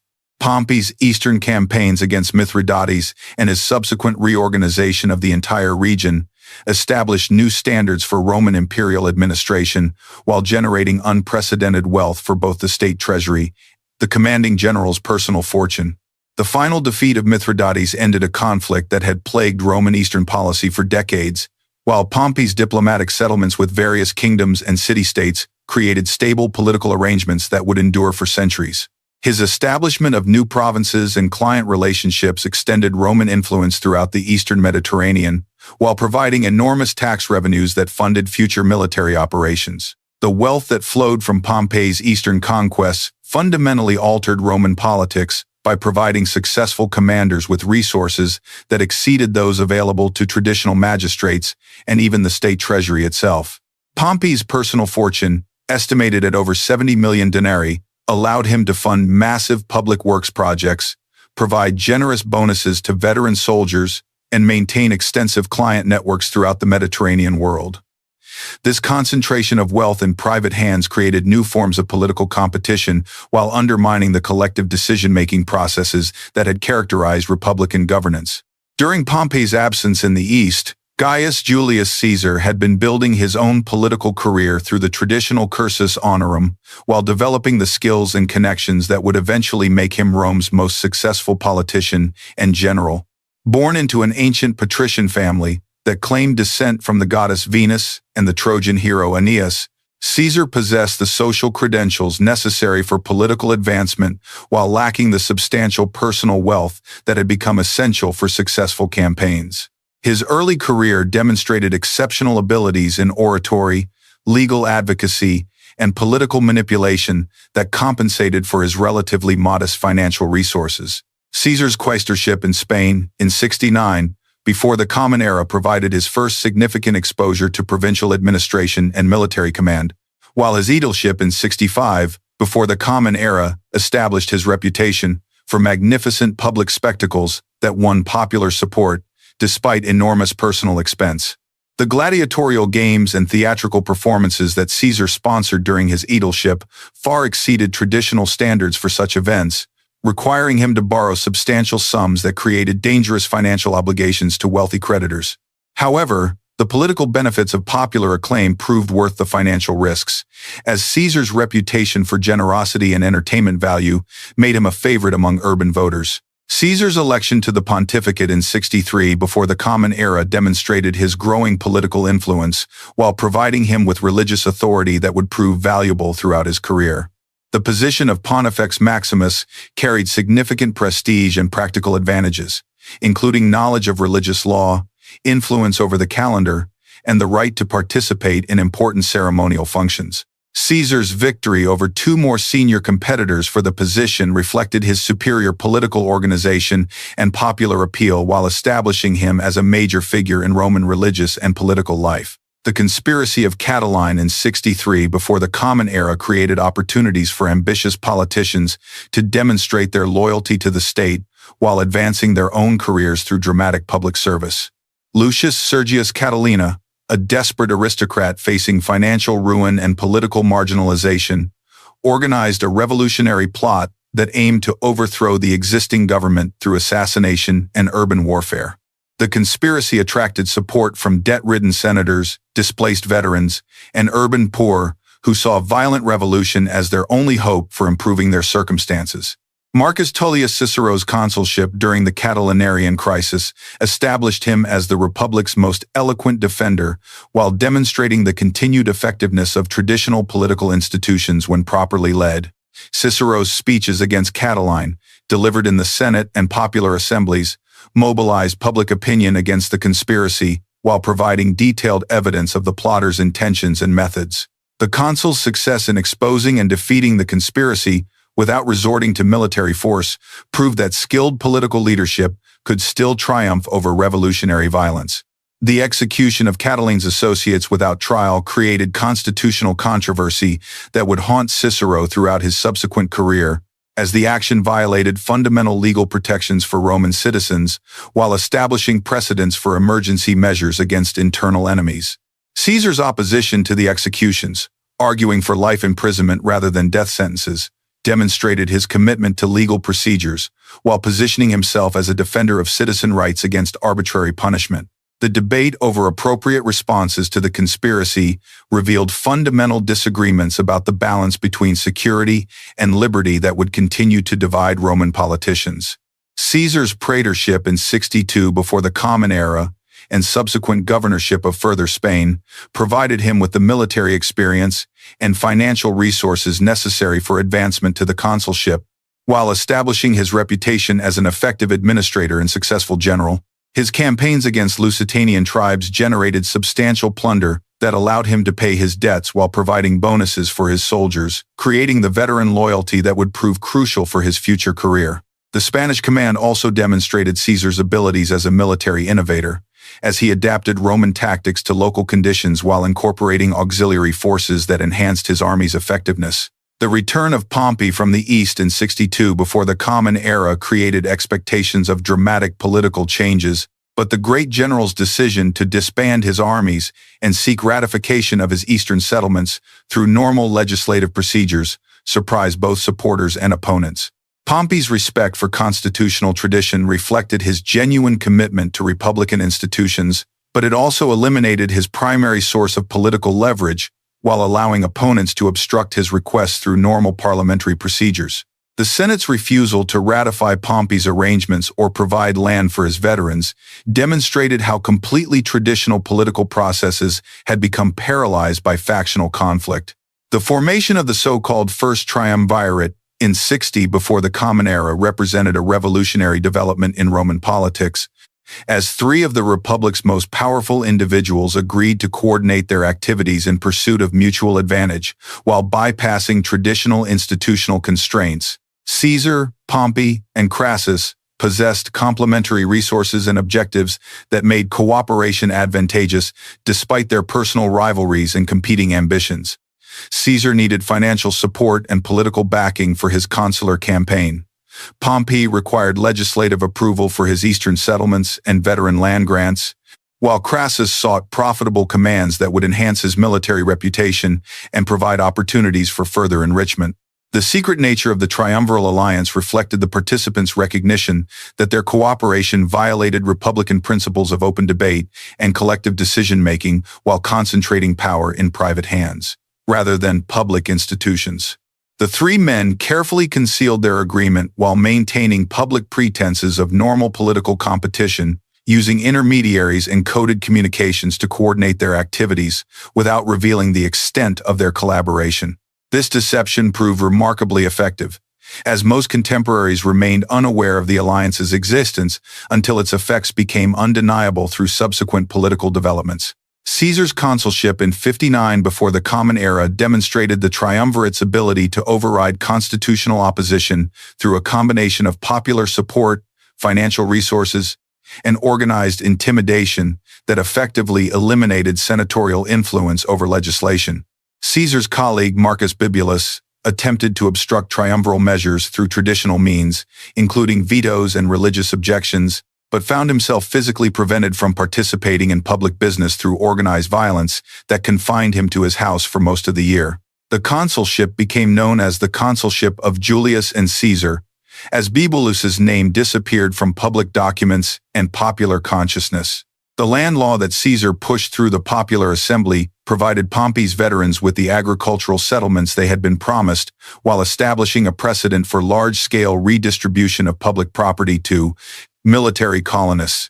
The legislation created a permanent commission with broad authority to purchase private lands for redistribution, funded by revenues from Pompey's eastern conquests and future tax collections from newly organized provinces. This program addressed immediate political needs while creating new constituencies of beneficiaries whose prosperity depended on continued triumviral success. Caesar's Gallic command, secured through the Lex Vitinia, provided him with the opportunity to build personal military reputation and financial resources that would make him competitive with his triumviral partners while extending Roman power into previously unconquered territories. The grant of Cisalpine Gaul and Illyricum for 5 years, later extended to include Transalpine Gaul, gave Caesar access to wealthy provinces and opportunities for military glory that could establish him as Rome's premier general. The extended duration of the command violated traditional limitations on provincial appointments while providing Caesar with the time necessary to conduct major campaigns and build veteran loyalty. The assassination of Julius Caesar on the Ides of March 44, before the Common Era, created an immediate power vacuum that threatened to plunge Rome into another devastating civil war. The conspirators, led by Marcus Junius Brutus and Gaius Cassius, had eliminated the Republic's most powerful individual but possessed no coherent plan for governing the empire Caesar had left behind. Their naive assumption that removing the dictator would automatically restore traditional republican government ignored the fundamental changes that decades of civil conflict had wrought in Roman society and politics. The urban plebs, who had benefited substantially from Caesar's populist policies, mourned their patron's death and demanded vengeance against his killers. While Caesar's veterans throughout Italy and the provinces remained loyal to their deceased commander's memory and expected his political heirs to honor promises of land grants and bonuses, Marcus Antonius, Caesar's most trusted lieutenant and fellow consul, initially appeared positioned to inherit the dictator's political legacy through his control of government machinery and access to public funds. Antony possessed considerable military experience from campaigns in Gaul and Egypt, maintained strong relationships with Caesar's veteran soldiers, and commanded the loyalty of urban masses who remembered his stirring funeral oration that had turned public opinion decisively against the assassins. His consulship provided legal authority for implementing policy changes, while his possession of Caesar's private papers and personal treasury gave him resources for rewarding supporters and funding military operations. However, the reading of Caesar's will revealed an unexpected complication that would fundamentally alter the post-assassination political landscape. The dictator had adopted his 18-year-old grandnephew Gaius Octavius as his son and principal heir, bequeathing to him not only enormous personal wealth, but also the politically invaluable name Caesar that commanded instant recognition and loyalty throughout the Roman world. The young man who had become known to history as Augustus possessed no military experience and minimal political connections, but his legal status as Caesar's son provided him with claims to leadership that Antony could not ignore or easily dismiss. Octavian's arrival in Rome from his studies in Apollonia demonstrated remarkable political sophistication for someone barely out of adolescence. Rather than deferring to Antony's seniority and experience, the young heir immediately began asserting his rights as Caesar's son while building independent political support among groups that had benefited from the dictator's policies. Octavian's adoption of the name Gaius Julius Caesar Octavianus signaled his determination to claim his predecessor's full political inheritance, while his public promise to honor all of Caesar's commitments to veterans and citizens established him as a credible alternative to Antony's leadership. The competition between Antony and Octavian for Caesar's political legacy created opportunities for other ambitious politicians to advance their own interests while playing the two rivals against each other. Marcus Aemilius Lepidus, Caesar's master of horse and governor of Narbonensis Gaul and nearer Spain, controlled substantial military forces that made him a valuable potential ally for either faction. Lepidus had demonstrated loyalty to Caesar during the dictatorship while maintaining good relationships with traditional senators who hoped to restore some semblance of republican government under more moderate leadership. The Senate, dominated by politicians who had opposed Caesar but lacked the courage to support his assassination openly, attempted to exploit the divisions among Caesar's heirs while gradually restoring traditional aristocratic authority. Led by the elderly Cicero, who emerged from political retirement to deliver his famous Philippic orations against Antony, the senators sought to use Octavian as a weapon against his more experienced rival, while maintaining ultimate control over both young men. This strategy reflected fundamental misunderstanding of the political dynamics that Caesar's death had created, as neither Antony nor Octavian possessed any genuine commitment to republican restoration. Cicero's Philippics, modeled on Demosthenes' speeches against Philip of Macedon, represented some of the finest oratory in Latin literature, while demonstrating the continued power of eloquent rhetoric to shape public opinion and political debate. The aging consul's attacks on Antony's character, policies, and associations provided detailed evidence of the consul's alleged corruption and incompetence, while positioning the Senate as the legitimate guardian of Roman constitutional traditions. However, Cicero's speeches also reveal the depth of personal hatred that had developed between former political allies, as the orator's invective exceeded the bounds of normal political discourse and made future reconciliation virtually impossible. The outbreak of the Mutina War in 43 before the Common Era marked the first military confrontation between Caesar's political heirs and demonstrated the continuing instability that plagued Roman politics despite the Greek dictator's death. Antony's attempt to seize control of Cisalpine Gaul from Decimus Brutus, one of Caesar's assassins who had been granted the province under arrangements made before the Ides of March, created a constitutional crisis that forced other political leaders to choose sides in what amounted to renewed civil war. The Senate's decision to support Decimus Brutus against Antony reflected their desperation to prevent any single individual from accumulating the type of power that Caesar had wielded. The military campaigns around Mutina showcased the tactical skills and strategic limitations of the various commanders, while revealing the complex loyalties that influenced soldier behavior during civil conflicts. Antony's forces consisted primarily of Caesar's veterans who remained personally loyal to their deceased commander's memory, but were uncertain about supporting his lieutenant against other Caesarian leaders. The senatorial armies included both new recruits and experienced soldiers who had served under various commanders, creating units with divided loyalties and uncertain reliability in combat against fellow Romans. Octavian's participation in the Mutina campaign as a properator demonstrated his growing military capabilities, while providing him with combat experience and veteran loyalty that would prove crucial for his future career. Despite his youth and inexperience, Octavian proved capable of inspiring troops and coordinating complex military operations, while his generous distribution of bonuses and promises of future rewards created strong personal bonds with his soldiers. The death of both consuls during the fighting eliminated potential rivals while leaving Octavian as the senior commander of the victorious senatorial forces. The formation of the Second Triumvirate in November 43 before the Common Era represented a cynical abandonment of republican principles by three ambitious politicians who recognized that cooperation served their interests better than continued conflict.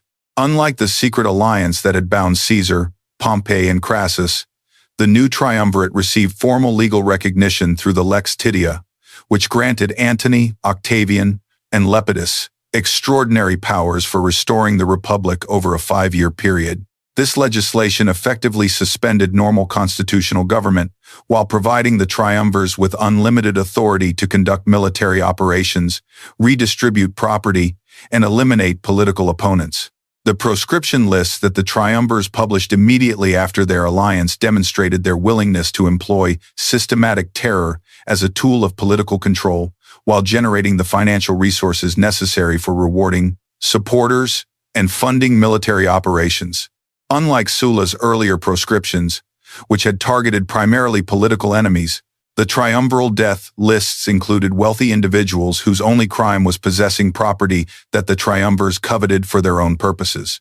The inclusion of Cicero's name on the proscription lists reflected Antony's personal hatred for the orator who had attacked him so viciously, while also eliminating the Republic's most eloquent defender and experienced political leader. The murder of Cicero by centurions seeking the bounty on his head symbolized the complete breakdown of civilized political discourse and the triumph of naked force over legal procedures and constitutional traditions. The great orator's severed head and hands were displayed on the rostra where he had delivered his greatest speeches, while Antony's wife Fulvia allegedly stabbed the tongue that had spoken so eloquently against her husband with her hairpins. These gruesome details, whether historically accurate or legendary embellishments, captured the personal nature of political hatred that had replaced the collegial competition of earlier Republican politics. The systematic confiscation of property from proscribed individuals and entire communities provided the triumvirs with enormous resources for maintaining their armies and implementing their political programs. 18 Italian cities lost their territories to provide land grants for veteran soldiers, displacing thousands of farmers and their families, while creating new constituencies of military colonists whose prosperity depended on triumviral success. These land redistributions, conducted with minimal regard for existing legal rights or local conditions, generated widespread resentment among dispossessed property owners, while demonstrating the triumvir's commitment to rewarding military service above all other considerations. The Philippi Campaign of 42 before the Common Era eliminated the last organized republican opposition, while establishing the triumvir's complete control over the Roman world through decisive military victory over Caesar's assassins.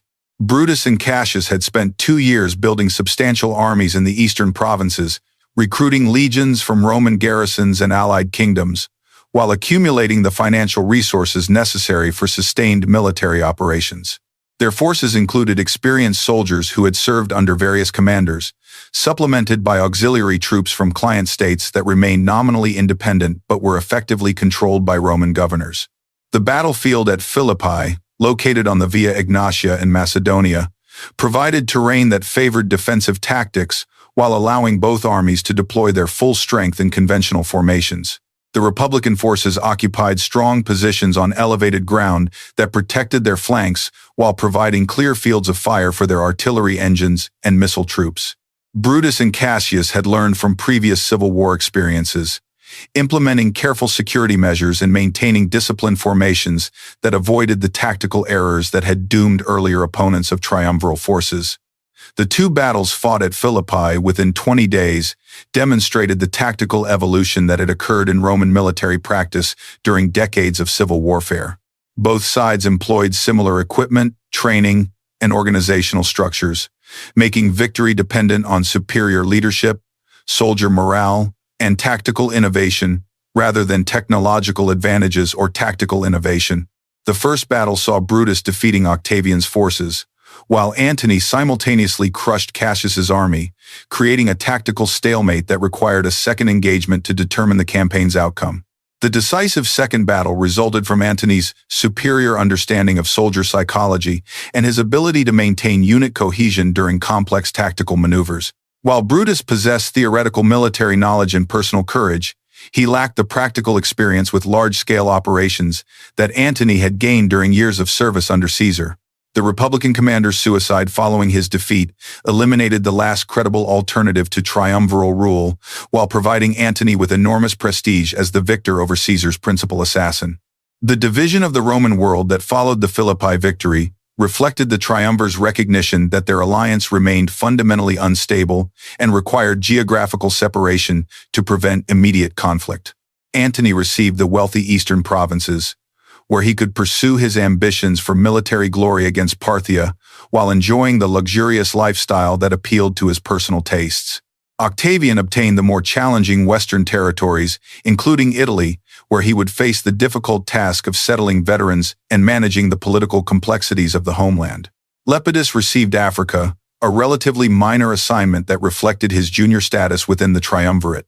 Antony's Eastern Command provided him with access to the enormous wealth and military resources of the Hellenistic kingdoms, while positioning him to pursue the Parthian campaigns that had been Caesar's next major objective before his assassination.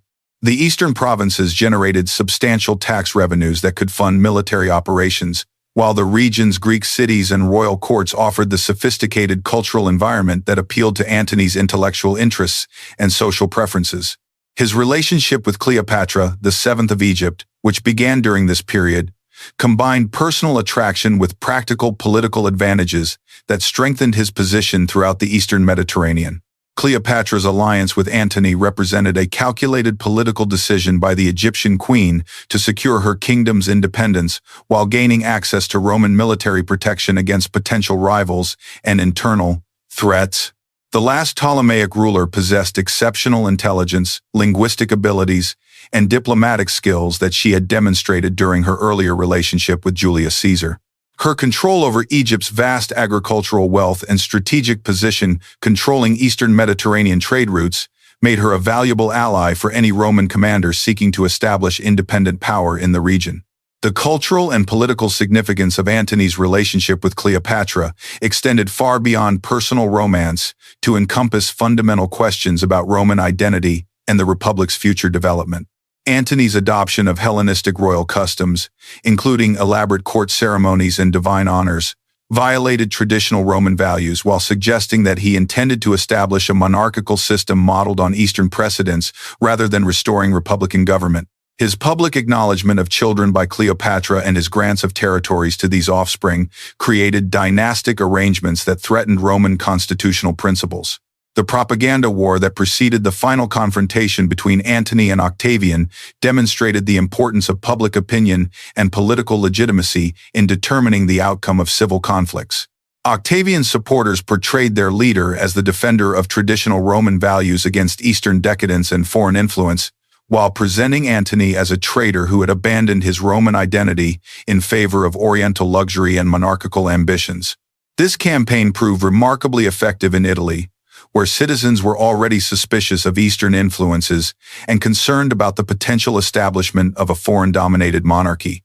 The formal declaration of war against Cleopatra in 32 before the Common Era provided Octavian with legal justification for military action, while avoiding the constitutional complications that would have resulted from direct warfare against a fellow Roman magistrate. By targeting the Egyptian queen rather than Antony personally, Octavian could claim to be defending Roman interests against foreign aggression, while positioning himself as the legitimate representative of Roman authority. This legal fiction allowed senators and other political leaders to support Octavian without explicitly endorsing civil war between Roman citizens. The military preparations for the Actium campaign demonstrated the enormous resources that both sides could mobilize for what would become the decisive confrontation of the late Republican period. Octavian's forces included approximately 80,000 infantry and 12,000 cavalry, drawn primarily from veteran legions that had served in the campaigns against Sextus Pompeius and in various pacification operations throughout the western provinces. Antony commanded slightly larger numbers, but his army included substantial contingents of Eastern auxiliary troops, whose loyalty and effectiveness in combat against fellow Romans remained questionable. The naval forces assembled for the Actium campaign represented the largest fleets ever deployed in Mediterranean warfare, with both sides constructing massive ships designed to serve as floating fortresses, rather than the more maneuverable vessels that had characterized earlier naval conflicts. Antony's ships, built in Egyptian and Eastern shipyards, emphasized size and defensive capabilities, carrying large numbers of marines and artillery pieces, while sacrificing speed and tactical flexibility. Octavian's fleet, constructed under Agrippa's supervision, achieved better balance between offensive capabilities and maneuverability, while incorporating lessons learned during the campaigns against Sextus Pompeius. The death of Mark Antony and Cleopatra following their defeat at Actium in 31 before the Common Era marked the end of the Republican civil wars and the beginning of the imperial period under Octavian, who would soon take the name Augustus. The final confrontation at Actium demonstrated both the effectiveness of Octavian's naval strategy and the limitations of Antony's larger but less coordinated forces. Agrippa's innovative tactics, including the use of the Harpax grappling device, allowed Roman ships to engage enemy vessels more effectively while minimizing the risks associated with ramming attacks. The victory at Actium provided Octavian with complete control over the Roman world while eliminating the last major rival to his authority. His subsequent reorganization of the eastern provinces and careful management of the transition from republic to empire demonstrated the political sophistication that would characterize his long reign. The establishment of the Principate, a system that preserved republican forms while concentrating real power in the hands of a single individual, represented a brilliant compromise that addressed the republic's fundamental weaknesses while maintaining enough traditional institutions to ensure broad acceptance. Augustus's long reign from 27 before the Common Era to 14 of the Common Era transformed Rome from a war-torn republic into a stable and prosperous empire. His military reforms created a professional standing army loyal to the emperor rather than individual commanders, while his administrative reorganization established efficient provincial governance and financial systems that could support the empire's vast territories. The Pax Romana, or Roman peace, that characterized much of his rule brought unprecedented stability and economic growth to the Mediterranean world, allowing trade, culture, and urban development to flourish. The Julio-Claudian dynasty that followed Augustus continued many of his policies while facing the challenges inherent in hereditary succession. Tiberius, Augustus's stepson and adopted heir, possessed considerable military and administrative experience, but lacked his predecessor's charisma and political skill. His reign was marked by increasing suspicion and reliance on the Praetorian Guard, culminating in the rise of Sejanus and a period of political purges that undermined senatorial confidence in imperial government. Caligula's brief and erratic rule represented the dangers of absolute power concentrated in an unstable individual. His extravagant building projects, military adventures, and alleged personal excesses created widespread resentment while demonstrating the vulnerabilities of the imperial system when leadership quality declined. His assassination in 40, one of the Common Era, revealed the continuing influence of the Praetorian Guard in imperial succession and the fragility of dynastic legitimacy. Claudius's unexpected elevation to the throne following Caligula's death demonstrated that imperial power could pass to capable administrators even without direct bloodline claims. His reign saw significant territorial expansion, including the conquest of Britain, while his administrative reforms strengthened imperial bureaucracy and legal systems. However, his reliance on freedmen and court favorites created tensions with traditional senatorial families, foreshadowing the power struggles that would characterize later imperial politics. Nero's reign began promisingly under the guidance of Seneca and Burrus, but degenerated into tyranny as the young emperor asserted his personal authority. His artistic ambitions, including public performances as a musician and actor, violated traditional Roman values, while his persecution of Christians following the Great Fire of Rome in 64 of the Common Era established precedents for religious intolerance. The Pisanian conspiracy in 65 of the Common Era and subsequent purges eliminated many of Rome's most distinguished families while demonstrating the emperor's growing paranoia and reliance on terror as a governing tool. The Year of the Four Emperors in 69 of the Common Era marked the first major crisis of imperial succession since the establishment of the Principate. Galba, Otho, Vitellius, and Vespasian competed for power through military force, revealing the empire's fundamental dependence on army loyalty rather than constitutional legitimacy.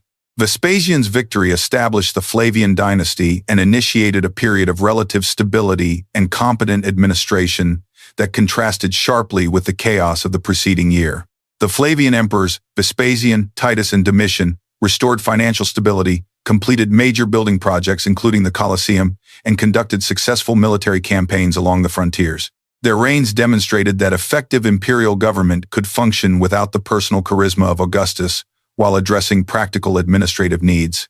However, Domitian's increasingly autocratic rule and reliance on informers created growing opposition that culminated in his assassination in 96 of the Common Era. The adoptive emperors who followed, Nerva, Trajan, Hadrian, Antoninus Pius, and Marcus Aurelius, represented the high point of imperial governance during the 2nd century of the Common Era. Their reigns combined military success with administrative efficiency and cultural patronage, creating the Pax Romana that allowed the empire to reach its territorial and economic zenith. Trajan's conquests in Dacia and the East expanded Roman territory to its greatest extent, while Hadrian's defensive policies, including the construction of his famous wall in Britain, reflected a more realistic assessment of imperial capabilities. The crisis of the 3rd century, beginning with the assassination of Severus Alexander in 235 of the Common Era, represented the most severe test of imperial institutions since the late Republic. Over 50 emperors and usurpers claimed power during this period, most reigning for only months or years before being overthrown by rival military commanders. The empire faced simultaneous threats from Germanic tribes along the northern frontiers, Persian armies in the east, and internal economic collapse caused by currency debasement, inflation, and declining agricultural productivity. The soldier emperors who dominated this period, including Maximinus Thrax, Gordian III, Philip the Arab, and Decius, focused primarily on military survival while neglecting long-term administrative and economic reforms. Their reigns were characterized by constant civil warfare, barbarian invasions, and economic disruption that nearly destroyed the imperial system. The empire temporarily fragmented into the Gallic Empire in the west and the Palmyrene Empire in the east, demonstrating the centrifugal forces that threatened imperial unity during periods of crisis. Diocletian's accession in 284 of the Common Era marked the beginning of the Dominate period and the most comprehensive reorganization of imperial government since Augustus. His establishment of the Tetrarchy, dividing the empire among 4 rulers with clearly defined territorial responsibilities, addressed the practical impossibility of single-person rule over vast territories. The administrative, military, and economic reforms implemented during his reign restored stability while creating new institutions that would shape the late empire. Constantine's victory at the Battle of the Milvian Bridge in 312 of the Common Era and his subsequent conversion to Christianity represented another fundamental transformation in imperial governance and culture. His foundation of Constantinople as a new Eastern capital and his support for Christian institutions established the framework for the Byzantine Empire while shifting the empire's center of gravity eastward. The Council of Nicaea in 325 of the Common Era, convened under Constantine's authority, established Orthodox Christian doctrine, and demonstrated imperial involvement in religious affairs that would characterize Byzantine government. The permanent division of the empire between East and West following Theodosius I's death in 395 of the Common Era formalized the administrative separation that had been developing for decades. The Western Empire faced increasing pressure from barbarian migrations, while the Eastern Empire, with its stronger economy and more defensible geography, survived as the Byzantine Empire for nearly 1,000 years. The sack of Rome by Visigothic forces under Alaric in 410 of the Common Era shocked the Mediterranean world, symbolizing the Western Empire's declining power despite its continued nominal existence. Subsequent barbarian settlements, including the Vandal Kingdom in North Africa and the Ostrogothic Kingdom in Italy, gradually replaced Roman administration with Germanic political structures while preserving many aspects of Roman law, culture, and urban life. The deposition of Romulus Augustulus by Odoacer in 476 of the Common Era is conventionally dated as the end of the Western Roman Empire. The Germanic general's decision to rule Italy as a nominal representative of the Eastern Emperor, rather than claiming imperial authority directly, reflected the continuing prestige of Roman legitimacy, even as actual power shifted to barbarian hands. However, this event marked the practical end of centralized Roman authority in the West, as the Eastern Empire continued under the name of Rome, while evolving into the distinct Byzantine civilization. The legacy of the Roman Empire extends far beyond its political boundaries and chronological span. Roman law provided the foundation for legal systems throughout Europe and influenced modern constitutional principles. The Latin language evolved into the Romance languages, while continuing as the language of scholarship, law, and religion for centuries. Roman engineering achievements in roads, aqueducts, and architecture inspired later builders, while imperial administrative systems influenced medieval and modern governmental structures. The concept of citizenship, the principles of republican government, and the ideal of imperial unity shaped political thought for over 2 millennia. Roman literature, philosophy, and historical writing preserved classical knowledge while providing models for later writers. The empire's religious transformation from paganism to Christianity created the cultural and spiritual foundations of Western civilization, while its military organization and strategic concepts influenced warfare for centuries. The story of Rome demonstrates both the heights of human achievement and the inevitable challenges facing all political systems. From its humble beginnings on 7 hills to its transformation of the Mediterranean world, Rome created institutions and ideas that continue to shape our understanding of law, governance, culture, and human potential. Its rise and fall remind us that even the most powerful empires are ultimately human creations, subject to the same forces of ambition, innovation, conflict, and transformation that define all civilizations. And thus ends the full history of the Roman Empire, a story of extraordinary achievement, profound transformation, and enduring legacy that continues to illuminate our understanding of power, civilization, and the human condition. Tonight's story comes to an end here, but the past never truly goes silent. It lingers like a candle's last glow, whispering its warnings, its wonders, and its unanswered questions into the present. If this journey moved you, leave a like, subscribe to Ancient Luminaries, and tell me in the comments